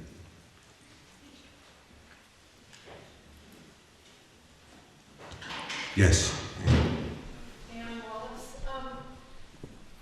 I think it's interesting to hear what other towns pay their school boards. I am in awe of what our school board members do in terms of the complexity of the decisions that they have to make, in terms of keeping kind of a steady hand on the ups and downs of the number of kids, the number of special ed kids, the way that's funded, the huge area of change that we're in now. And I just cannot think that, I mean, we can pay them enough, frankly. I think $1,000 is a very minimum amount that I would want to pay these folks for the amount of work that they hold for us, because I think we have a terrific elementary school.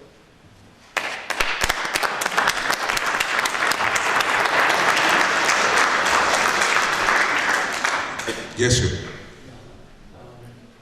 I'm Steve Brown. You might want to use the mic there, Steve. Tell people who you are. I'm Steve Brown, and I'd just like to point out you've got 2 empty seats right now. So on that level, it doesn't make a whole lot of sense to reduce the compensation for board members if you can't get enough people to run in the first place. The other thing is the people that I see in front of me are people I've seen at school board meetings, and you all do a really great job, and I just wanted to say that. Thank you, Steve. Yes, Valerie. I second what, I can't take anything away from what Ann said. I am in awe of all of the work that happens by our school board.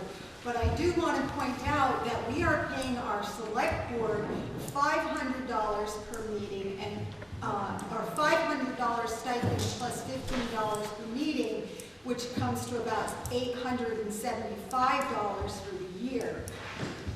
They meet every 2 weeks. So I just want to make that point. Okay.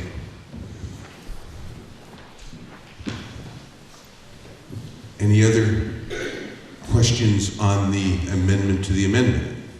Yes? Missy Health, I was just wondering if the author of that amendment would like to make a differentiation for the chair or a higher stipend for the chair.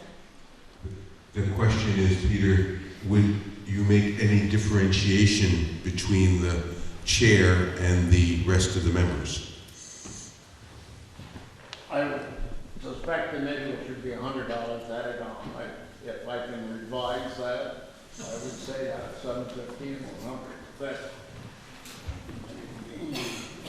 If I can. Parliamentary, I gotta think of Robert's rules, how that might work.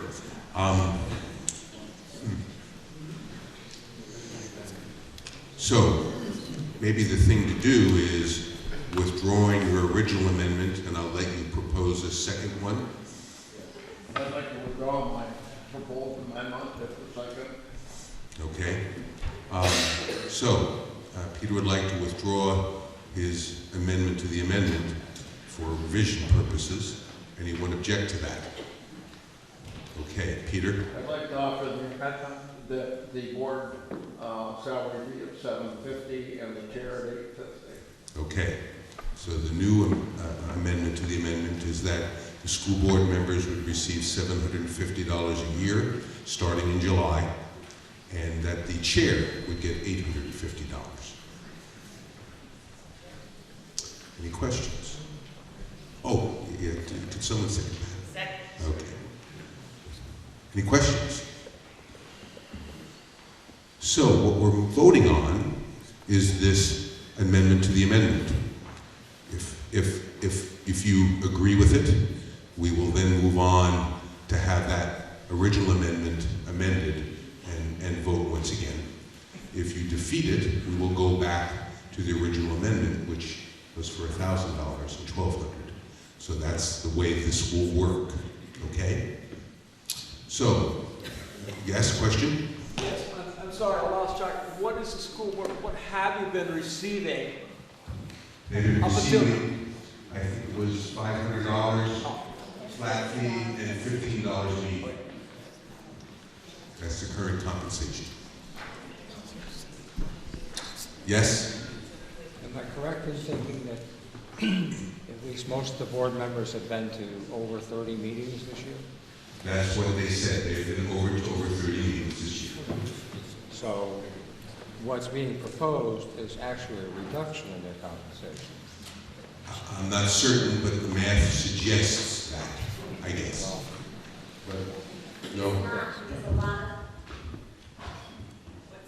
And this was the second, if we go to the per meeting, this was the follow-up question from Karen, it wasn't very clearly articulated, she felt, what was a paid meeting, and what we had decided was that it was a entire board meeting, all committee work, even though those were warned meetings, those don't, committee work doesn't count for compensation purposes. If you go to the mic, please, I'll speak right into it.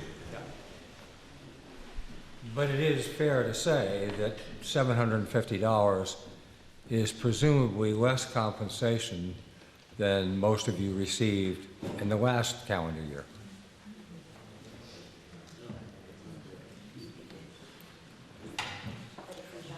I think we have the bookkeeper right over there.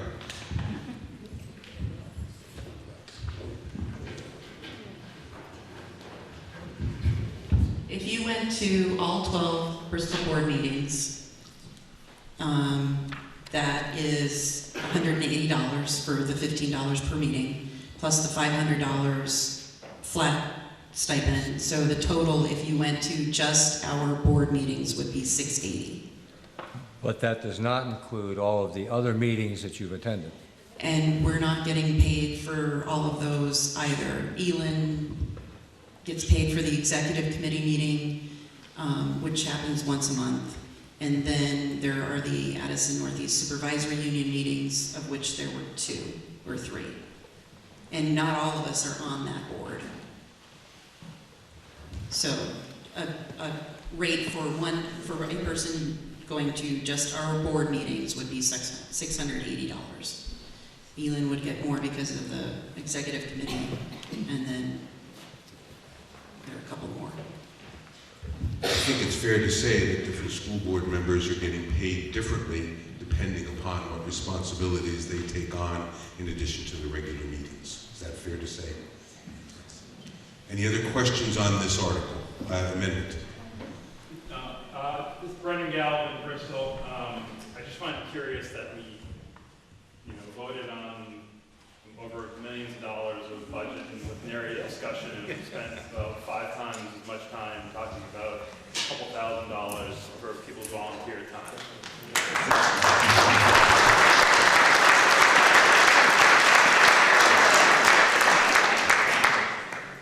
Any other comments or questions? Yes.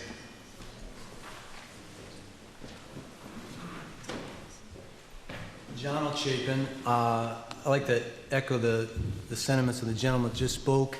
I view the purpose of the board as overseeing a very valuable role within the community, the education of our young people. I would venture to say that as a volunteer position, or excuse me, as a paid position, it's largely a volunteer position because there's many hours that I'm sure are involved to prepare for those meetings, and then a lot of thought that goes into sort of digesting all of what has taken place after the meeting. So the only challenge that I would bring is that if you stick with the current per meeting fee of the $15, that's based on those that attend the meeting and those that do not. If you do a blanket coverage, which I would prefer to see that it's the $1,000 for the board member and then the $1,200 for the chair, commensurate with other communities, then obviously you could have a big discrepancy with a board member that only attended half of those meetings. If there was some allowance for that, I think we could find a middle ground that would accomplish the both. But I again go back to it's largely a volunteer position, even though it has a paid aspect to it, and that I think we're getting more than a bargain for that price.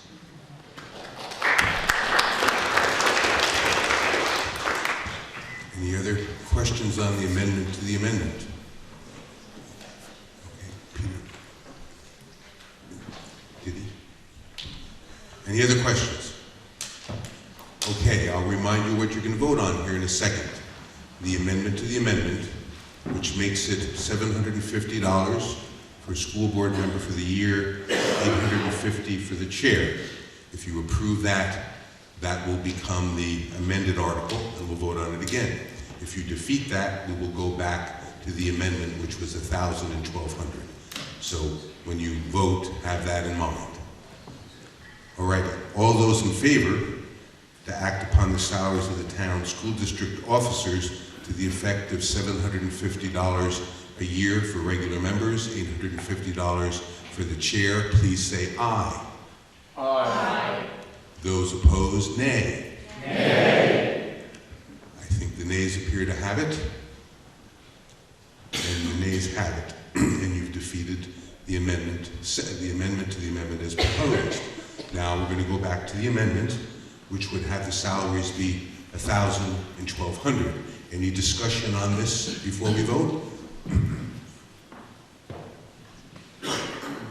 Seeing none, to act upon the salaries of the town school district officers for the ensuing year, which would be $1,000 for school board members, $1,200 for the chair. Those in favor, please say aye. Aye. Those opposed, nay. The ayes have it, and Article 3 has been passed as amended. Article 4, and this is for discussion only. This is about the budget. It's a vote to be taken by Australian ballot tomorrow, the 7th, 2017, between 7 a.m. and 7 p.m. at Harley Hall. Shall the voters of the Bristol Town School District approve the school board to expend $4,719,558, which is the amount of the school board has determined to be necessary for the ensuing school year. It is estimated that this proposed budget, if approved, will result in education spending of $15,340.24 per equalized pupil. This projected spending per equalized pupil is 4.1% higher than the spending for the current year. Discussion, questions on the budget? Yes, Ken. I hate to be a nag about this because I raised it before, but if you go to line 5811, which is line what, Ken? 5811. On what page? 89. Page 89. You might want to go to the mic, Ken. I can barely hear you. Thank you. I assume that a good share of that $4,000 and some dollars is going to the Vermont Principals Association. Is that right?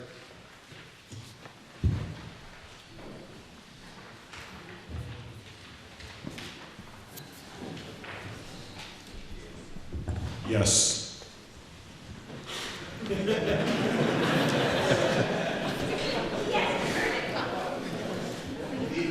May I speak to that? Well, my concern is that even though it's not very much money, it's one of the few items in our budget that it's going outside the district.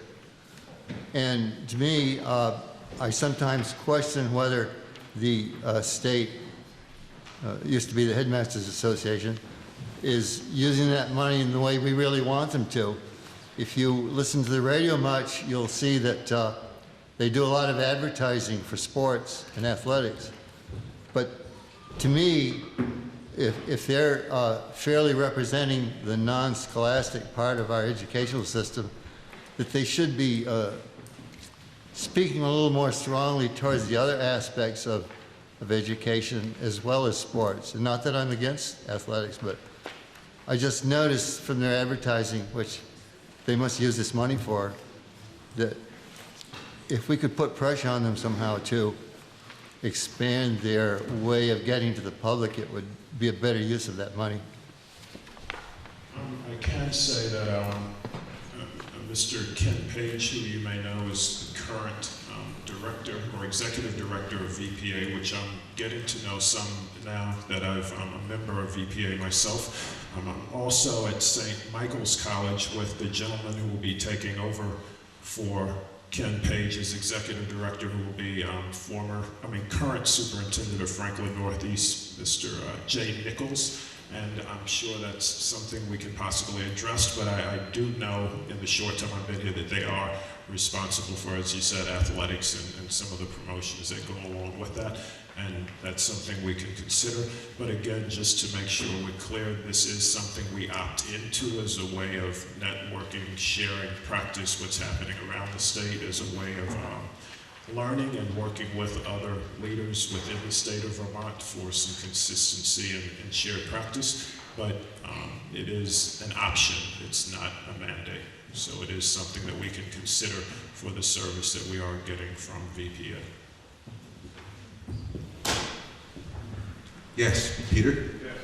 As a former principal, I just want to speak to the fact that the VPA does a tremendous amount of work for principals and administrators.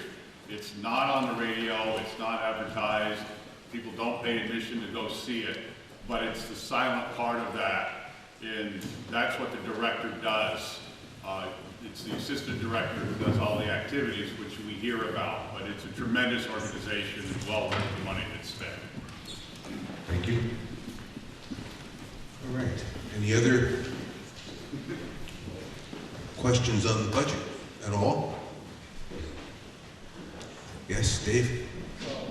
Despite the fact that I've been studying this for over 10 years, I still get confused about the tax rates. I imagine other people do too. I'm looking on page 98. Page 98. Tax rate summary. It looks to me like the taxes from the actual tax rate of 17 of $1.70.42 is moving to $1.75.8. Is that correct? A 4.66 cent increase? Do I read that correctly? Who wants to field that one? Howard, you? Yes?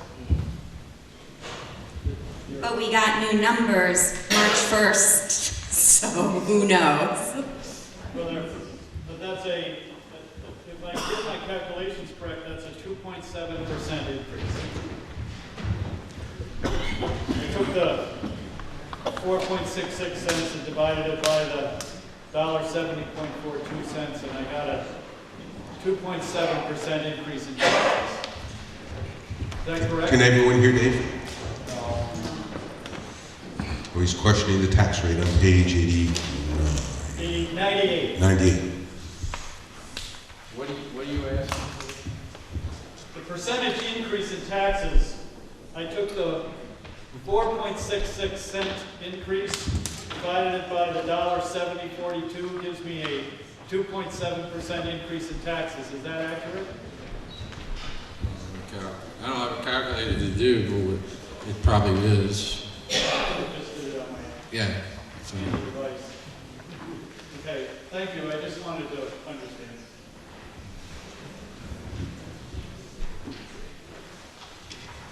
Any other questions on the budget? Okay, seeing none, you get to vote on it tomorrow between 7 and 7.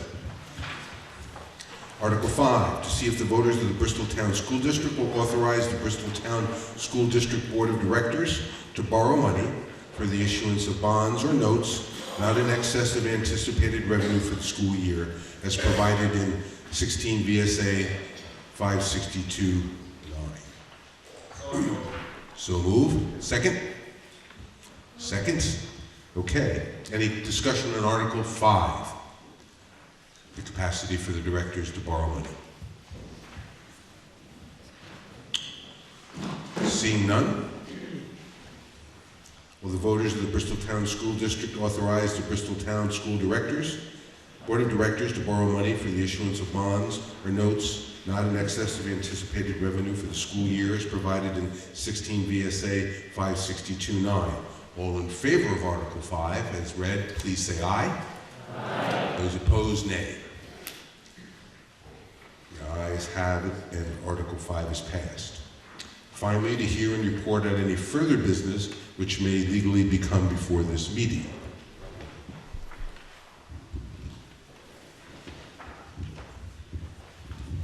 I just wanted to take this opportunity to thank the 5 Bristol Elementary School teachers who will be retiring on June 30th this year.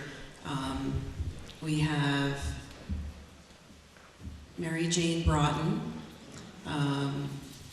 Carol Spade, Andrea Hellman, Jerry Urban, and Kathleen McKinnon. And the youngest person in that group started working for us in 1987. So Mrs. Broughton came in 1978, and so she'll have 39 years of teaching. And Mr. Urban came in 1987, and he'll have 21? No, that's not right. 30 years. And when I saw their letters of resignation in our board packets for approval, I was very sad. They have brought a tremendous amount of guidance and love and nurturing and knowledge to the kids of Bristol.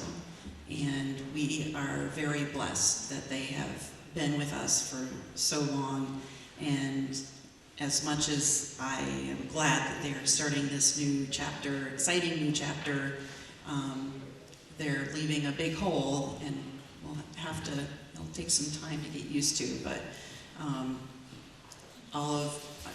I know mine are not the oldest ones in the classroom, but there are a number of parents here whose children then went to school, whose then grandchildren would go to school, and it had some of the same people. So I just wanted to take this opportunity to say that we have a tremendous treasure here in Bristol, and I hope that you all will take whatever opportunity you can to say thank you to these 5 teachers.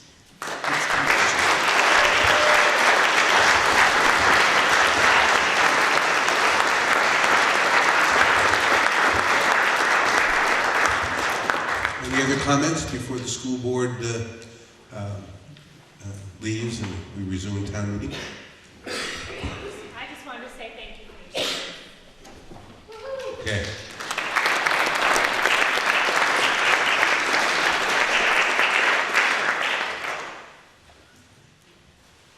Seeing none, we'll adjourn the Bristol Elementary School meeting, and we'll get back to town meeting in just maybe 5 minutes, okay?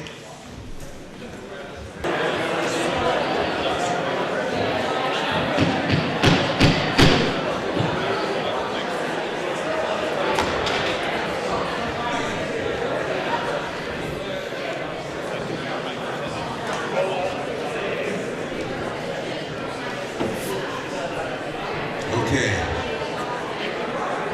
We're going to take up Article 10.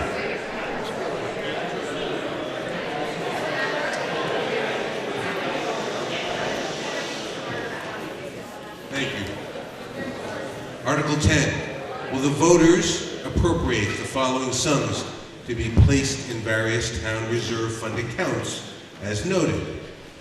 Capital Fire Equipment Reserve, $25,000. Capital Highway Equipment Reserve, $95,000. Capital Building Reserve, $30,000. Capital Road Fund Construction Reserve, $35,000. Capital Road Fund Paving Reserve, $100,000.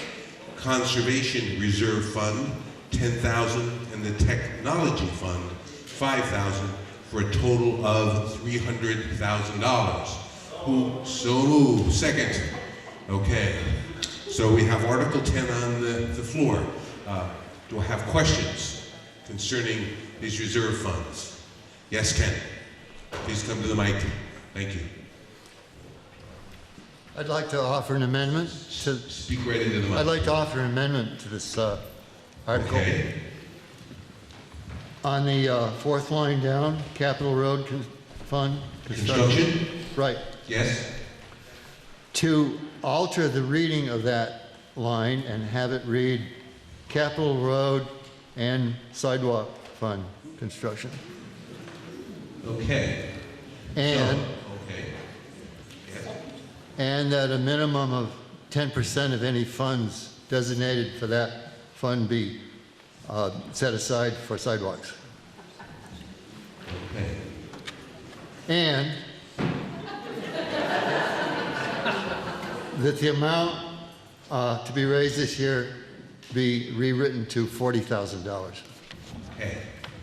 So, as I understand your amendment to the Article 10, the Capital Road and Sidewalk Fund dash construction, and you're saying, if you don't mind, I'll make it 40,000, put that first, changing the amount to 40,000, with 10% of the fund set aside specifically for sidewalks. Is that accurate? Okay, do we get that, everybody? Do I have a second for that amendment to Article 10? I see a second. Discussion on this amendment to the article. Can you, okay, sorry. My question is, I thought that you, and Ken will know this, I thought that you couldn't appropriate funds. I thought they have to be a separate motion, Ken. That the first motion is to create the fund, and the second motion is to put money in that fund. And I will say on a side note that Peter Bouvier was in my office this morning saying to me, I think we should start a capital sidewalk fund to take, instead of, you know, putting on the highway budget. But don't they have to be two separate motions, Ken? You're probably right. I'll separate those into two motions. All righty, you want to withdraw your original and we'll just separate this? Okay, so could you tell me how you'd like to separate it, Ken, please? Well, the first motion would be for the wording change. Okay, so we're gonna, first motion is to Capital Road and Sidewalk Fund dash construction. And that at least 10% of any monies voted go towards sidewalks. That'd be number 2. Is the dollar amount changing to 40? The second amendment offered Would do that. be, yes. Okay. So, yes, Peter. Why can't he put one amendment? You commend everything that's in there in one amendment. You can cross the whole thing out and start a new one. I would just keep life simple. Well, let me put it to you this way then, folks. If there's acquiescence by the body, and we want to achieve what is one amendment that Ken's made, I'm willing to make it one amendment with the dollar amount and the percentage and the wording change. Again, I'm supposed to do what you guys would like. I don't see that as being a big problem, parliamentary speaking. We could suspend the rules and just do it. So, would someone like to make a motion just in case? I'm not even sure if it's a rule suspension, quite frankly. But would someone make a motion to suspend the rules? Okay, second. Those that would be happy to suspend the rules so we can achieve this in one fell swoop, please say aye. Aye. Any opposed? Okay. So, now we're going to go back to your original amendment, Ken, which was Capital Road and Sidewalk Fund dash for construction, $40,000 with 10% of the fund going specifically for sidewalks. Yes? Construction, sidewalk construction. The only thing is that I intended that 10% to be a permanent thing, not just for this year. Well, I don't know that you can do that, Ken. I mean, this is for this year, yeah? The wording can be permanent without the money being permanent. Come again? I assume that the wording can be permanent even though the money changes No, each I year. think the money is for this year. I would, you know, they listened to you after amending the delinquent taxes for a couple of years and changed it. I'm sure you can convince them during the course of the year to make it, to do this next year too. But I think we can only do it for this year, for this audit.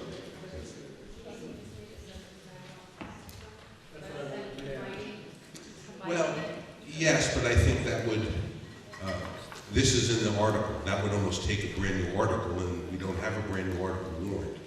So I think the procedure is to address Ken's amendment, which I think would, if the voters approve, the goal would be achieved, and then the matter for the future can be addressed in the future. Hopefully that makes sense to everyone. Yes? And Wallace, are you saying meaning at least 10% or 10% exactly?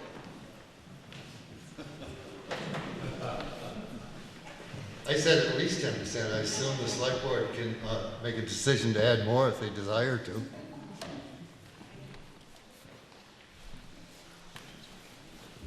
Any other questions on the amendment to the article? Yes? I really think it'd be a lot cleaner to have a separate category and a separate amount for sidewalk, as opposed to mixing it in with the capital road fund. Have a capital sidewalk fund right under the technical fund. That's what we could have a capital, can you make a motion, a capital sidewalk fund under technology fund of $5,000. Yeah, we can't, I think if we do it this way this year and next year we separate it out in the budget and ask for a new capital fund, move that 10% into that, I think that accomplishes what Ken's asking for, and it's a lot neater and cleaner in the future. So you're agreeing with me, Picker? Yes. Oh, thank you. Anyone else? Yes? No? Okay. Yeah, better come to the mic, speak right into it, Lloyd.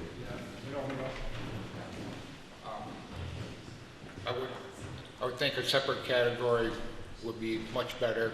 For one thing, we've got sidewalks in what was formerly known as a village. It has nothing to do with the rest of the town. So a separate category, I think, would be appropriate, and not put a binder on the town select board or road crews as to the 10% for any given year. I don't know that I disagree with you at all, but I'm not prepared to change, I don't think, for this year anyway, the way the article has been done. I just assume keep it to the amendment and then have a future line item be added next year, as long as everyone understands what they're voting for, and I think you do. Yeah. Would a separate line item be appropriate under new business when we get to that area? No, we can't take any action under new business. No. Okay. Thank you. Chris Burley, based on Ken's, amendment of 10% of the capital road fund would go towards sidewalks. The capital road fund currently has got $153,000 in it. So is that 10% of the $40,000 we're about to approve, or is it 10% of the total capital road fund? We're voting on the reserve fund. Or the reserve fund, right? And it would be 10% of that. Just the 40? Yes. Yes. Okay, just wanted to be clear on this. That's what we're voting on. Reserve fund amended to 40,000. Yes. Yes. We're voting on the appropriation only, not the reserve fund. Correct. This appropriation as part of the reserve fund. Yes. Let's see, I have a couple of things to say. I think I'm the person who started the capital funds for this town about 20 years ago. And while I hear that there's some discussion that our sidewalks need more attention, I think the select board may have already heard that well enough. Maybe they haven't, but maybe they have. And I'm not inclined to either change the capital road appropriation to take some for the sidewalks, And I'm not inclined to separate it either and have a separate capital fund, because I think it's too small for a capital fund. And I think that the select board already appropriates under the highway department operating funds for this each year, probably to a significant amount. So I don't really think this does anything except make another little wrinkle in our budgeting process. I mean, so having said that, I'm happy to have the sidewalks worked on as appropriately. Maybe Ken helps that a bit. On the other hand, procedurally, I don't think there's much to this. Peter.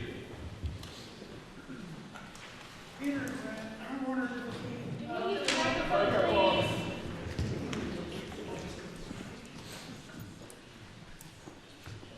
does this amount of 10% equal anything in your reality of what is required to do sidewalks, or is just a number picked out of a hat which may not be needed or may need more?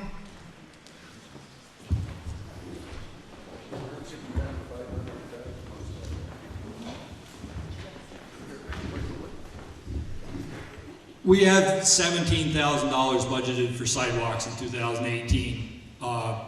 What this would allow us to do in the future would be to move that money so that we weren't pinned to spending it in a fiscal year. What ends up happening to us, the reason we wait until June, like I said earlier, until June to spend this year's money and July to spend next year's money so we get more bang for our buck, we would be able to carry that money.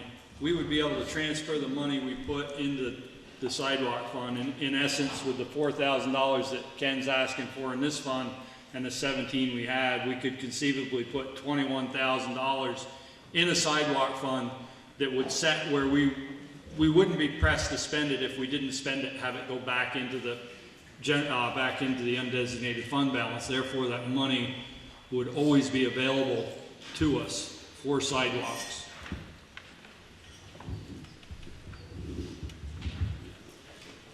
Any more discussion on the amendment?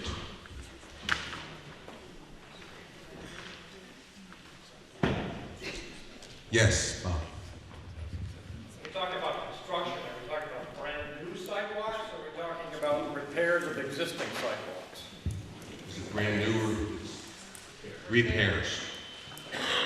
Repair of existing. Any other questions? So, we're going to vote on Article 10 first as amended. And so will the voters appropriate the following sums to be placed in various town reserves as noted below? I'm going to just, with your permission, state the amendment for the Capital Road and Sidewalk Fund - construction, $40,000, 10% of the fund, what's it worded? Up to, with at least 10% of the money used specifically for sidewalks. So do we have that amendment? Okay. All those in favor of the amendment to Article 10, please say aye. Aye. Those opposed, nay. Ayes appear to have it. The ayes have it. So we have Article 10 as amended. Any other discussion on Article 10?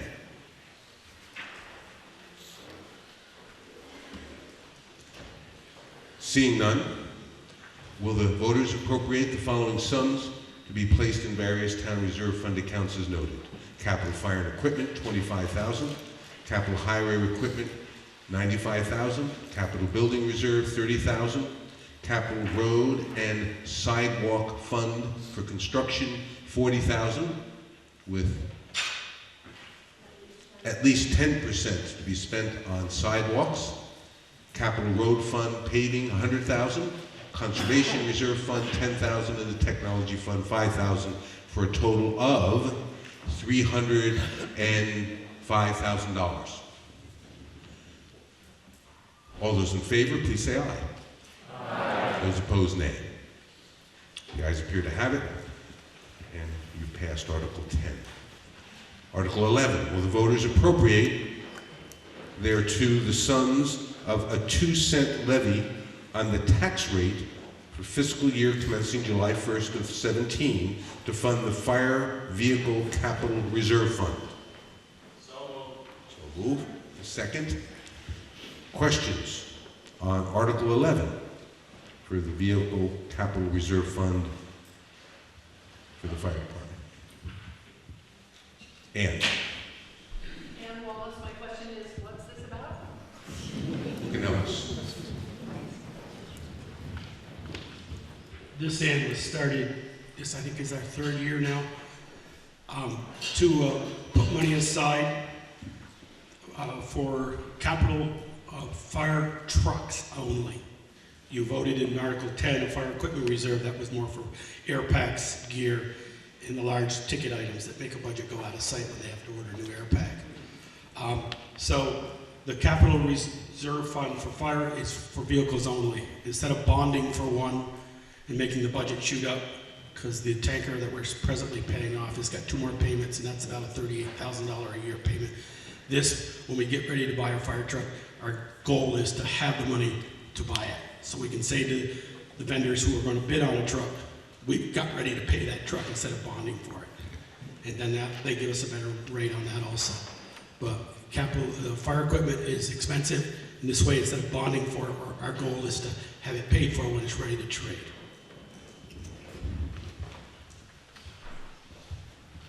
Do you know what the 2-cent levy equals? It's about $58,000 a year.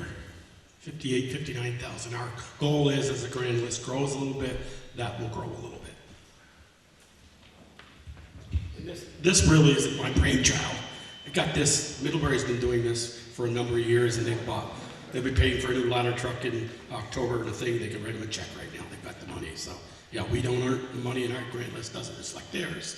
But that's the goal, is to pay for the truck when it gets here instead of bonding for it.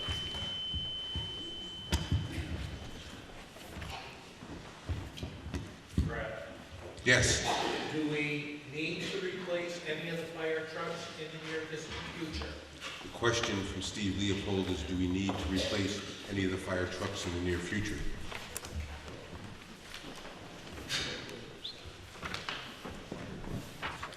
If you go to the fire department section, and Peter is looking it up, page 48, the next truck that we are anticipating is our frontline pumper.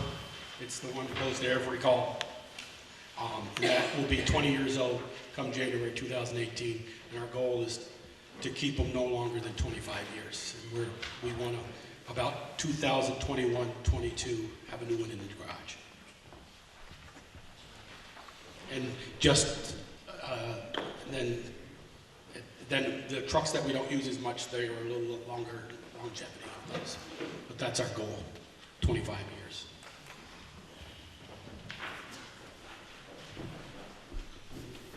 Yes, Ken?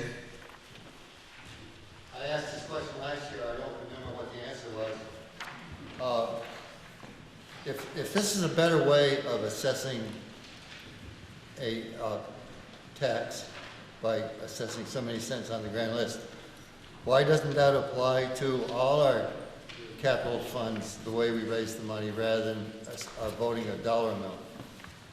If one way is better than the other, why aren't they all done the same way? So the question is, why do we do a 2-cent levy for this particular reserve fund and we use dollar amounts for the other ones? Is that right, Ken? Yes. I think, Ken, you and I battle this question back and forth every year, and I don't know if there's any right way or wrong way. I know my $200,000 home, $40. That article cost me $40. Tell me what the one above me cost me. And we just added $5,000 to it. Hard to tell. Is it a better way to do that? I'm not sure. But 2 cents, we know, as the grand list grows, that budget that savings is going to grow a little bit. It's kind of like long-term investment. We know we're going to grow a little bit on our investment. And whether it's good or bad, I'm not here to judge. But like I said, this wasn't my brainchild. This was something I've been wanting on the board. And when our former administrator, he just said, we'll bond for a truck when we need to bond for a truck. And I said, You got 5 of them over there, and if you replace them every 25 years, you're gonna have a different bond every 5 years. So I thought this way was a better way.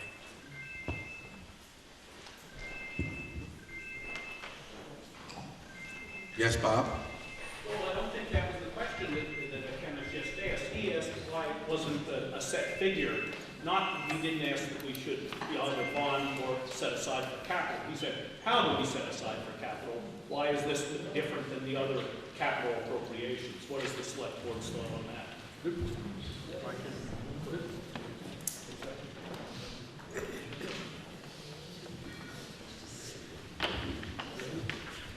The reason we went this route was so that, as Joel stated earlier, you knew what you were paying for that truck. And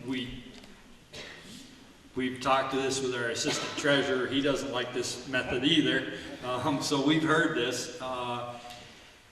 It allows that fund to gain money without the number going up. If we put a capital equipment fund in place, or a capital apparatus fund in place, every year we'd have to reassess like we do in the highway department. So you're already seeing that happen there. But every year that number would have to change. With the 2 cents on the tax rate, as Joel said, you know what you're paying out of your taxes. If the grand list goes up, the bottom line in that account goes up. If you look on the page with the schedule, it's listed out at $58,000 every year because we can't guarantee, we don't know what that number is going to go up. We know it's going to go up, but we can't project what it is. So we can't give you the figure. I don't know, for lack of a better term, it's a way of raising the money without raising that amount every year.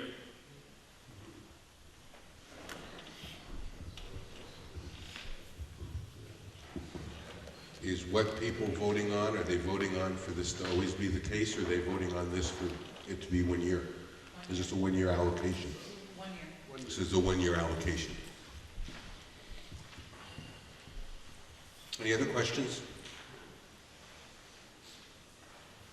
Okay. Seeing none, will the voters appropriate thereto the sum of a 2-cent levy on the tax rate fiscal year commencing July 1st of 2017 to fund the Fire Vehicle Capital Reserve Fund? Those in favor of Article 11 as read, please say aye. Aye. Those opposed, nay. The ayes appear to have it. Passed Article 11. Article 12, will the voters renew the exemption of the Bristol Rescue Squad for its property located at 45 Moncton Road from real estate taxes for a period of 5 years pursuant to 32 VSA 38407? So move. Second. Any discussion on Article 12?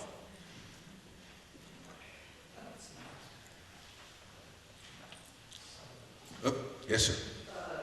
Matt Taylor, can anyone sort of give a summary of what this state law is exempting rescue squads? Okay.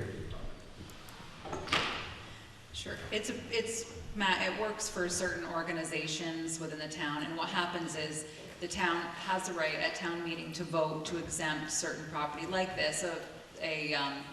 NH Munsell will be next one, 501c3. It could be the Leibniz Lodge, American Legion, etc. And then what happens is when we exempt them from property taxes, we pay the school tax. So when you look at your tax bill and you see highway, recreation, when you see the word local agreement, this is part of that where we pick up just the school tax for those properties. And they're usually 501c3 charitable organizations. Does that answer your question? Yes, thanks. Yeah. Any other questions on Article 11? Thank you. 12. Seeing none, will the voters renew the exemption of the Bristol Rescue Squad for its property located at 45 Moncton Road from real estate taxes for a period of 5 years pursuant to 32 VSA 3840? All those in favor, please say aye. Aye. Those opposed, nay. The ayes have it, and you've passed Article 12. Will the voters renew the exemption of the NH Munsell Hose Hook and Ladder Company for its property located at 9 Fitch Avenue from real estate taxes for a period of 5 years pursuant to 32 VSA 3840. What's your pleasure? There we go. Second? Second. Any discussion on this article? Kelly? I believe it's, Kelly Lawler, I believe it's for sale, and does that change if for some reason it sells within that 5 years to somebody that would be possibly able to pay taxes on it? Okay. Question is, the property seems to be for sale. How will this impact that? Yes, it is for sale. 59.5, anybody's interested? I am the president of the NH Munsell Hose Hook and Ladder Company. It's the fundraising 501c3 of the Bristol Fire Department Fundraising Committee. As you know, this building was used to store the fire trucks until we moved into the new station July 1. And it is presently for sale. And I believe if this was sold by the first part of May or June, that the exemption does not follow. It only is for the NH Munsell Hose Hook and Ladder.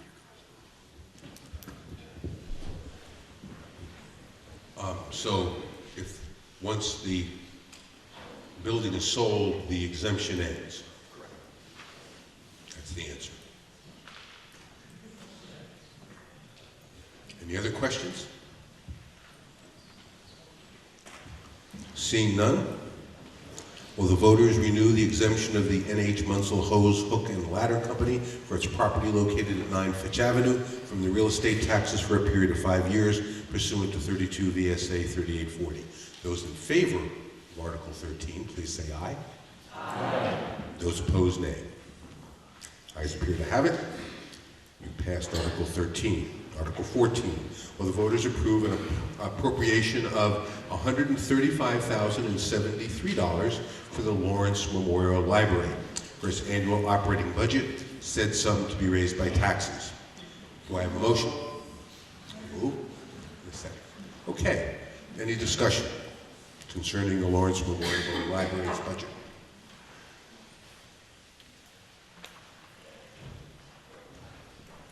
Seeing none, will the voters approve the appropriation of $135,073 for the Lawrence Memorial Library for its annual operating budget, said sum to be raised by taxes? All those in favor of Article 14, please say aye. Aye. Those opposed, nay. Ayes appear to have it. We passed Article 14.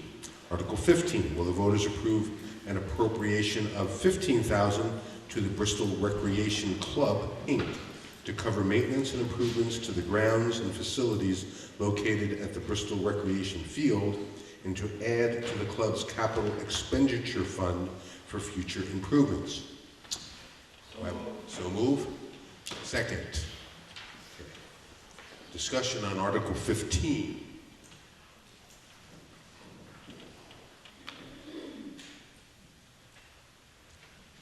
Seeing no questions, will the voters approve an appropriation of $15,000 to the Bristol Recreation Club, Inc. to cover maintenance and improvements to the grounds and facilities located at the Bristol Recreation Field, and to add to the club's capital expenditure fund for future improvements? Those in favor of Article 15, please say aye. Aye. Those opposed, nay. The ayes appear to have it, and you've passed Article 15. Article 16. Will the voters appropriate the sum of $11,306 to the Addison County Transit Resources to enhance the economic, social, and environmental health of the region by providing community transportation services that are safe, reliable, accessible, and affordable for everyone? So moved. So moved. Is that Naomi? Okay. And Ann seconded it. Okay. Discussion concerning the Addison County Transit Resources request.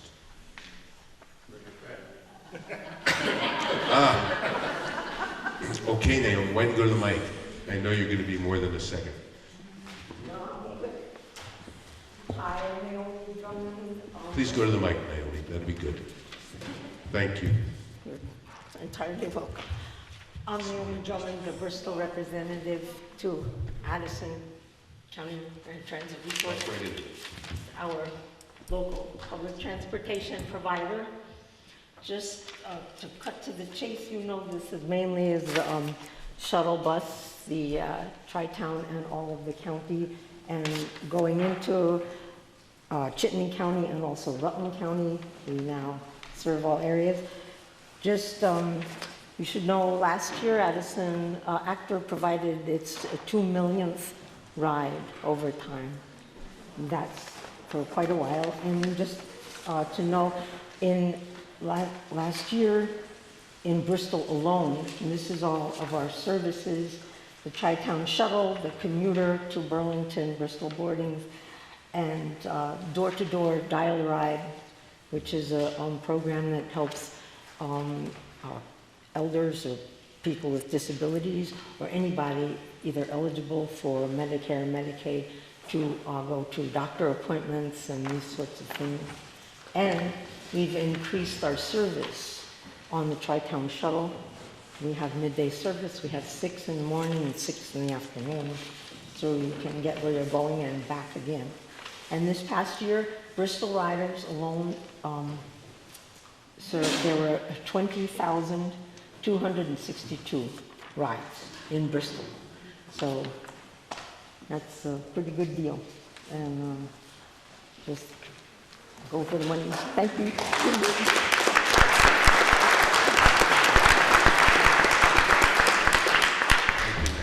Any questions? Seeing none, will the voters appropriate the sum of $11,306 to the Addison County Transit Resources to enhance the economic, social, and environmental health of the region by providing community transportation services that are safe, reliable, and accessible and affordable for everyone? Those in favor of Article 16, please say aye. Aye. Those opposed, nay. The ayes appear to have it, and you passed Article 16. Article 17, will the voters appropriate the sum of $13,500 to the Bristol Rescue Squad to cover costs to replace aging vehicles, upgrading equipment, and continuing education and training? So moved. Seconded. Okay. Article 17, questions concerning this request?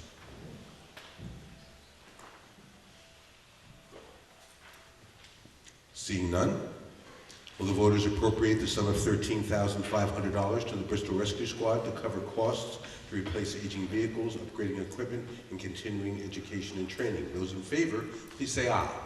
Aye. Those opposed, nay. The ayes appear to have it, and you've passed Article 17. Article 18. Will the voters appropriate the following sums in support of the organizations listed below, with said amounts level funded or lowered from the prior year pursuant to 24 VSA 3691. I hope. Let me read them once, and I won't read them again after that, okay? Then I'm in compliance. Addison County Restorative Justice, $1,150. Addison County Home Health and Hospice, $4,700. Addison County Humane Society, $1,000. Addison County Parent-Child Center, $4,800. Addison County Readers, $2,000. Addison County Riverwatch, $300. Age Well, which is formerly CVAA, $2,700. Bristol After School Kids Program, $1,275. The Bristol Band, $1,200. Bristol Cemetery Association, $7,000. Bristol Corps, $10,000. Bristol Family Center, $4,000. Bristol 4th of July Committee, $6,000. Bristol Historical Society, $2,500. Bristol Little League, $22,000. Counseling Service of Addison County, $3,875. Elderly Services, $2,200. Hope, $3,250. Hospice Volunteer Services, $1,200. John Graham Shelter, $1,400. Northeast Addison Television, NEAT, right over there, $3,500. Open Door Clinic, $1,000. Retired and Senior Volunteer Program, $750. Vermont Adult Learning, $1,650. And Women's Safe, $3,500, for a total of $72,950. What's your pleasure? So moved. Second. Any discussion on these requests? Yes. Mr. Burley, this year was the first I've noticed that the last line of the verbiage included the line pursuant to 24 VSA, section 2691. If you read that subsection, if you actually read 24 VSA 2691, it states that all of this funding has to occur for the residents of Bristol. Thus, every one of these organizations has to prove that they serve the residents of Bristol. This is the first year we've added that. I think it creates the possibility of somebody challenging one of these organizations later on, opening up the possibility of defunding unintentionally one of these organizations, which is not the will of the taxpayers of Bristol. We would like to give this money. So if I'd like to make an amendment just to strike pursuant to 24 VSA 2691. Second.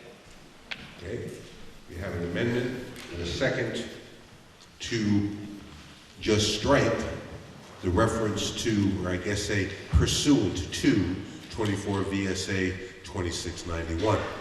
Discussion on that. Can you all up here focus with that? I think it's fine. It is new this year. Chris is absolutely right. It was something that we got from, that I got from VLCT, language used for a model town meeting warning. So I think that it's a good amendment to make, and there's no reason not to. What does the Peter. Article 2491 say? What does Article 2491 say? That one. There's some of the language in it, Peter, I just looked at it out in the lobby, and it states that the facilities have to occur, basically it has to happen within the town. And it's, so there's just some language in it that could be a little speculative, so I understand what Chris's point is. So it doesn't hurt to remove it. I think we're certainly of the school, better be safe than sorry, but I can show you the statutory language tomorrow. I thought there was a statute somewhere that said we couldn't appropriate money for non-town services, and so it would have to be for town people. I can't tell you which one it is, but that was what I was thinking. I think that, I think that Chris's amendment is a good amendment to make. And we can just revisit it next year. Like I said, I got it from VLCT. As an example, if we decided to fund $10,000 in Middlebury Fire Department, we can do. I do not believe within Vermont statutes we can do that. I think you're right. This is the same thing. Right, exactly. I think what the statute says is that basically that you have to be sure that Bristol residents are recipients, right? There you go. Yeah. Chris is not. So I think it's a safe, good amendment to me. We're not currently sure. We assume that, but we're not currently sure, and we just want to cover. Federal prisons are pretty good. Yeah.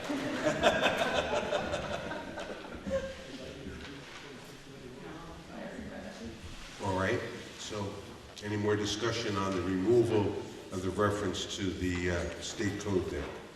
And do people understand basically what that state code says? Okay, and I think the assumption is by the select board that these services are serving some Bristol residents, although they can't confirm that absolutely positively.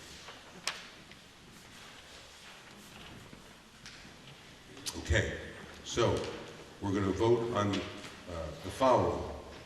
Will the voters appropriate the following sum in support of the organizations listed below with the said amounts level funded or lower from the prior year?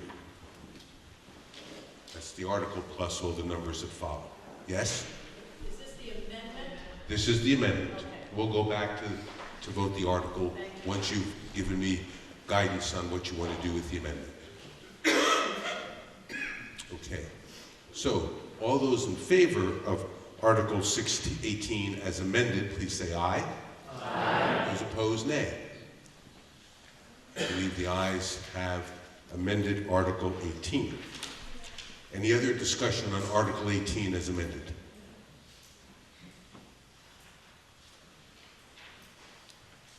Yes, Mr. Dyke. Just put in Bristol core, see that's the biggest one there. Are you asking what Bristol core is? Yeah. What is Bristol core?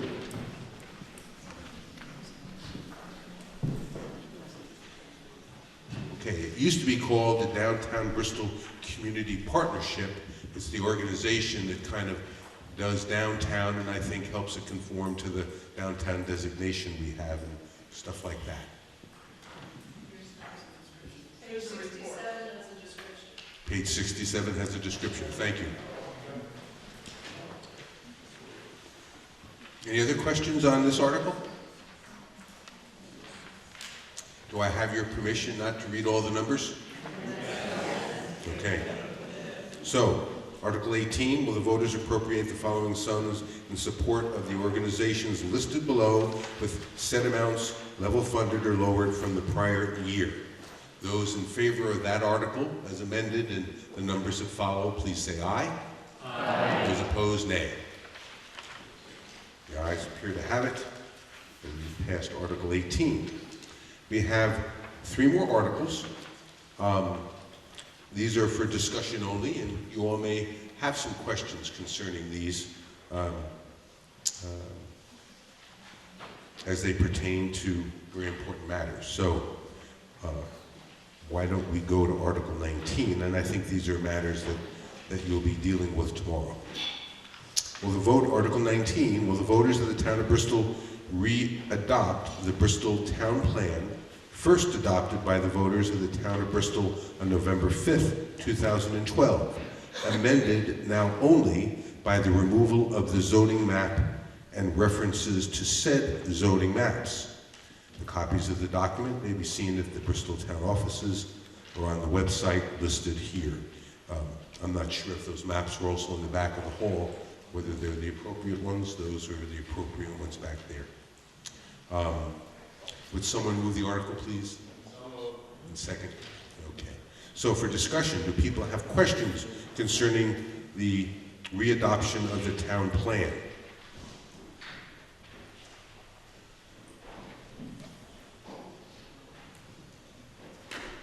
Okay. Oh, there was one. Where? Oh, Sue, yes. Sue Hawkins.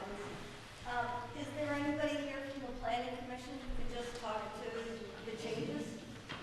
Do we have a planning commission member? Would you come to the mic and that'd be good. Identify yourself, please. Hi, I'm Sue Kavanaugh. I'm the chair of the planning commission, and we have, I think, at least 5 members here. If those other members would stand, just so we... Anna, Chris, Katie. Is Bill still here? Bill? Balcony. Skimmer. Okay. So we have a,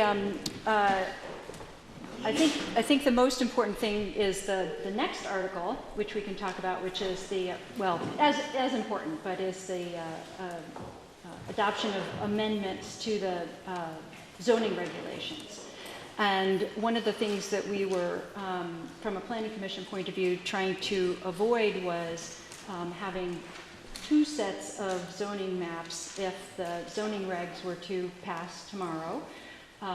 In order to avoid having 2 sets, one is currently in our existing town plan, dated from 2012, which are the current town zoning maps. Having the new zoning regulations pass tomorrow would mean there would be 2. And so in order to avoid that, we've proposed an amendment that would remove reference to the zoning maps in the existing town plan. The other reason that we have proposed taking up the town plan now is because it will expire in November of 2017, and we don't have a voting day planned for November of 2017. And so it is essentially a readoption of the intent and the text of the town plan, of the existing town plan, but it removes the references to the zoning maps. That's what this article specifically is. And I do have copies. I have 2 copies of the town plan with a sort of a strike through, so you can see where the references to the zoning maps are. They would be taken out of the appendix. So you're saying, so there are new zoning maps? Yes, that's the next article. Okay. And they are in the back as well. Yeah, and in the zoning regs. Thank you. Any other questions about the town plan? Yes, David? Can you describe the changes to the zoning maps? I can when we get to the next one. Yep. You won't even have to ask, so they don't do that. Anything else on this article, on the plan, and why this was done? Okay, so Article 20 says, will the voters of the town of Bristol adopt the proposed amendments to the town of Bristol zoning regulations, for which notice was given for the final public hearing held by the Bristol Select Board on December 19th, 2016. And then the proposed amendments make changes to all areas within the town of Bristol. Copies of the document may be seen at the Bristol town offices or on the website, bristolvt.org. So can we move it for discussion? Yes? Second? Good. Would you like to get up and tell people what's cooking here? Sure. How much time do you have? This is Well, you see people leaving the room. We have a handout that describes the changes. It's a narrative. It's a page and 3/4 that we handed out. So broad strokes, the Planning Commission has been working on reviewing and revising as it saw necessary. The zoning, each of the zones, following the planning areas outlined within the town plan. So 4 years ago, we started with the rural conservation planning area, and we looked at the zones within that, which was primarily the conservation zone. We then worked on the rural agricultural planning area that has a number of zones within that. And then we moved to the village planning area, which had the most zones and was probably, I guess I would say, the most complicated. I could point to the maps if you want me to. I would say that the highlights and that we have outlined on this sheet, and some of which were described in the Addison Independent article last week, include a great increase of number of uses suggested in each of the zones.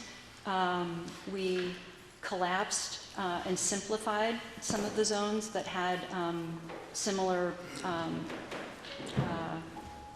uses in order to simplify it. We have endeavored to increase residential and economic development opportunities by increasing the number of uses, by slightly enlarging the commercial zone. I could go on and on. Shall I?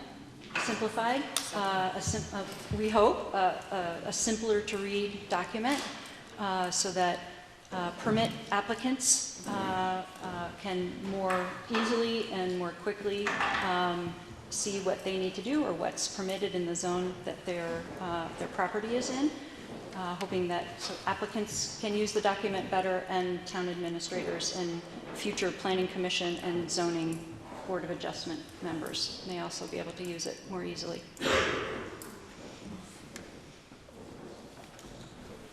Thank you. Thanks, Sue. And read the homework. And you can get more information on the town website. Yeah, the document itself. Right. Ken? I have a question for the select board, actually. I was wondering, not that I'm commenting on one way or the other, why they removed that overlay district at the Four Corners. Okay? The question is why they removed the what? The overlay district that was proposed for the Four Corners. Okay.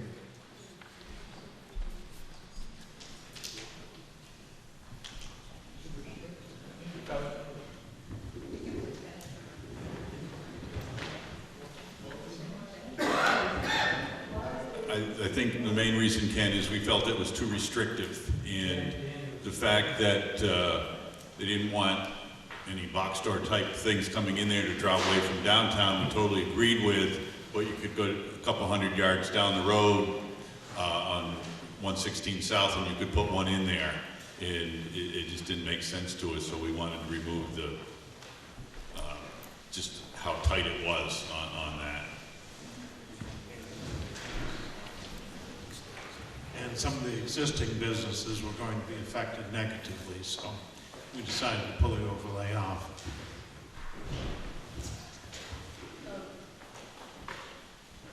Yes? I just want to ask, so what type of building is permitted down there at that corner at this point, with this new, taking the overlay away? So the question is, on the Daniel Four Corners, you all know where that is, down at the four-way stop at the bottom of Stony Hill, what is permitted on that corner? What would be permitted? Yeah, what would I be- need to look at the document. I don't have it memorized, but I could get a copy of it in the back, just to give you a sense. So the answer is, they need to find out.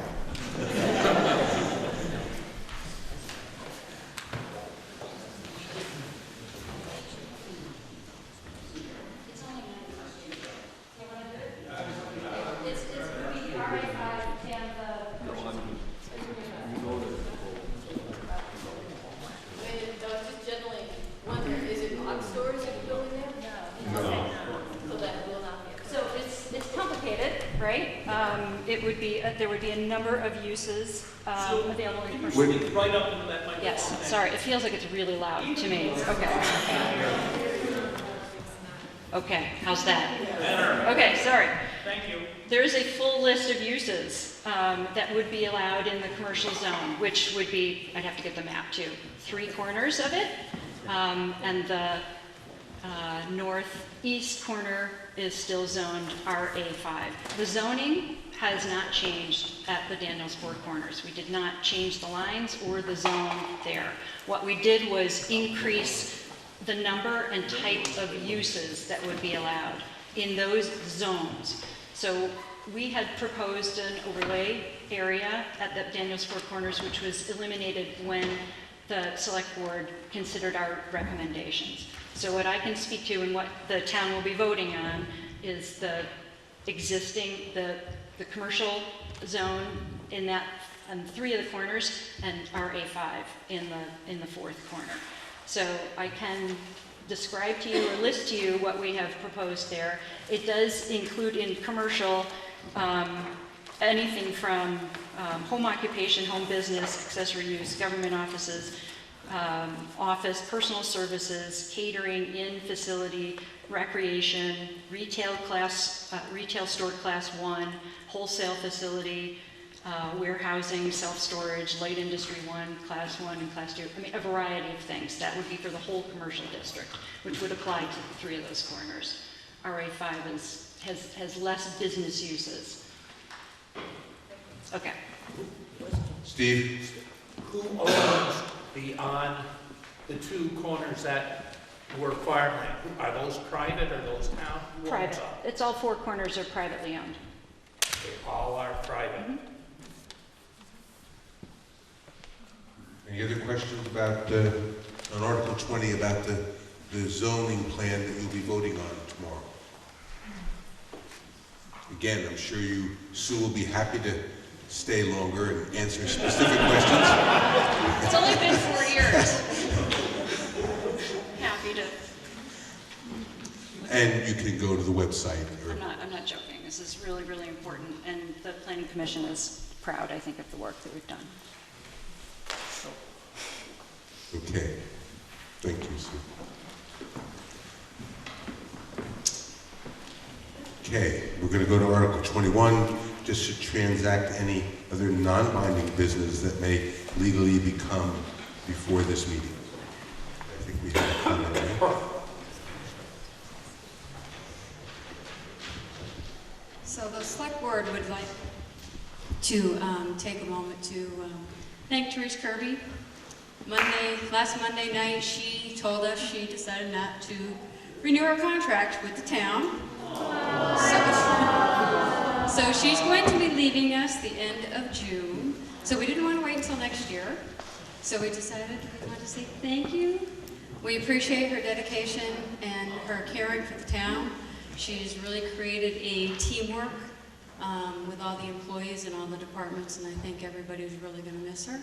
So thank you very much.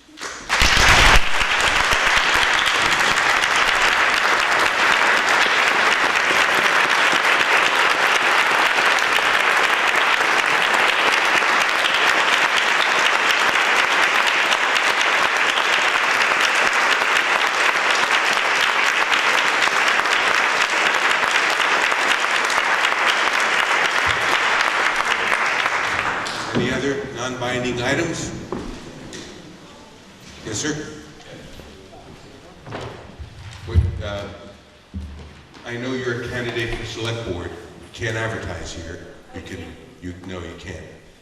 Please tell people who you are, maybe in just a bio, but politicking isn't allowed at town meeting.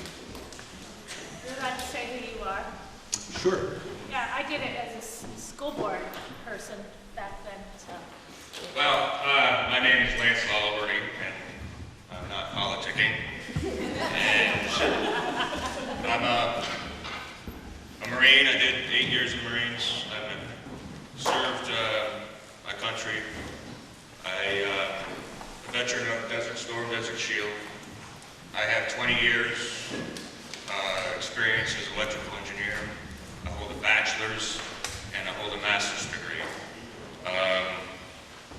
Other than that, I guess I can't say what I wanted to say, other than I hope to keep this town affordable, and that's pretty much it. If you have any questions, I'll be free after the Perfect. is over. So thank you, and thank you for clarifying that.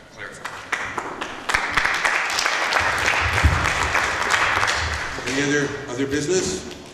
Yes, Bunny? I was just thinking, wouldn't it be wonderful for you guys up there if we could have a second microphone?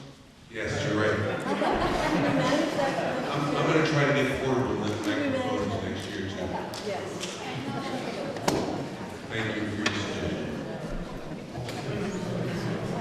Randy? Move to adjourn. What? Move to adjourn. Second. Okay, good. Oh, by the way, two things. I was been told that it's icing a little bit outside. Please watch your steps going down the stairs. And if some of you might stay to help us get the chairs up so we can have the room set up for voting, that would also be appreciated. Thank you very much. Thank you all for coming.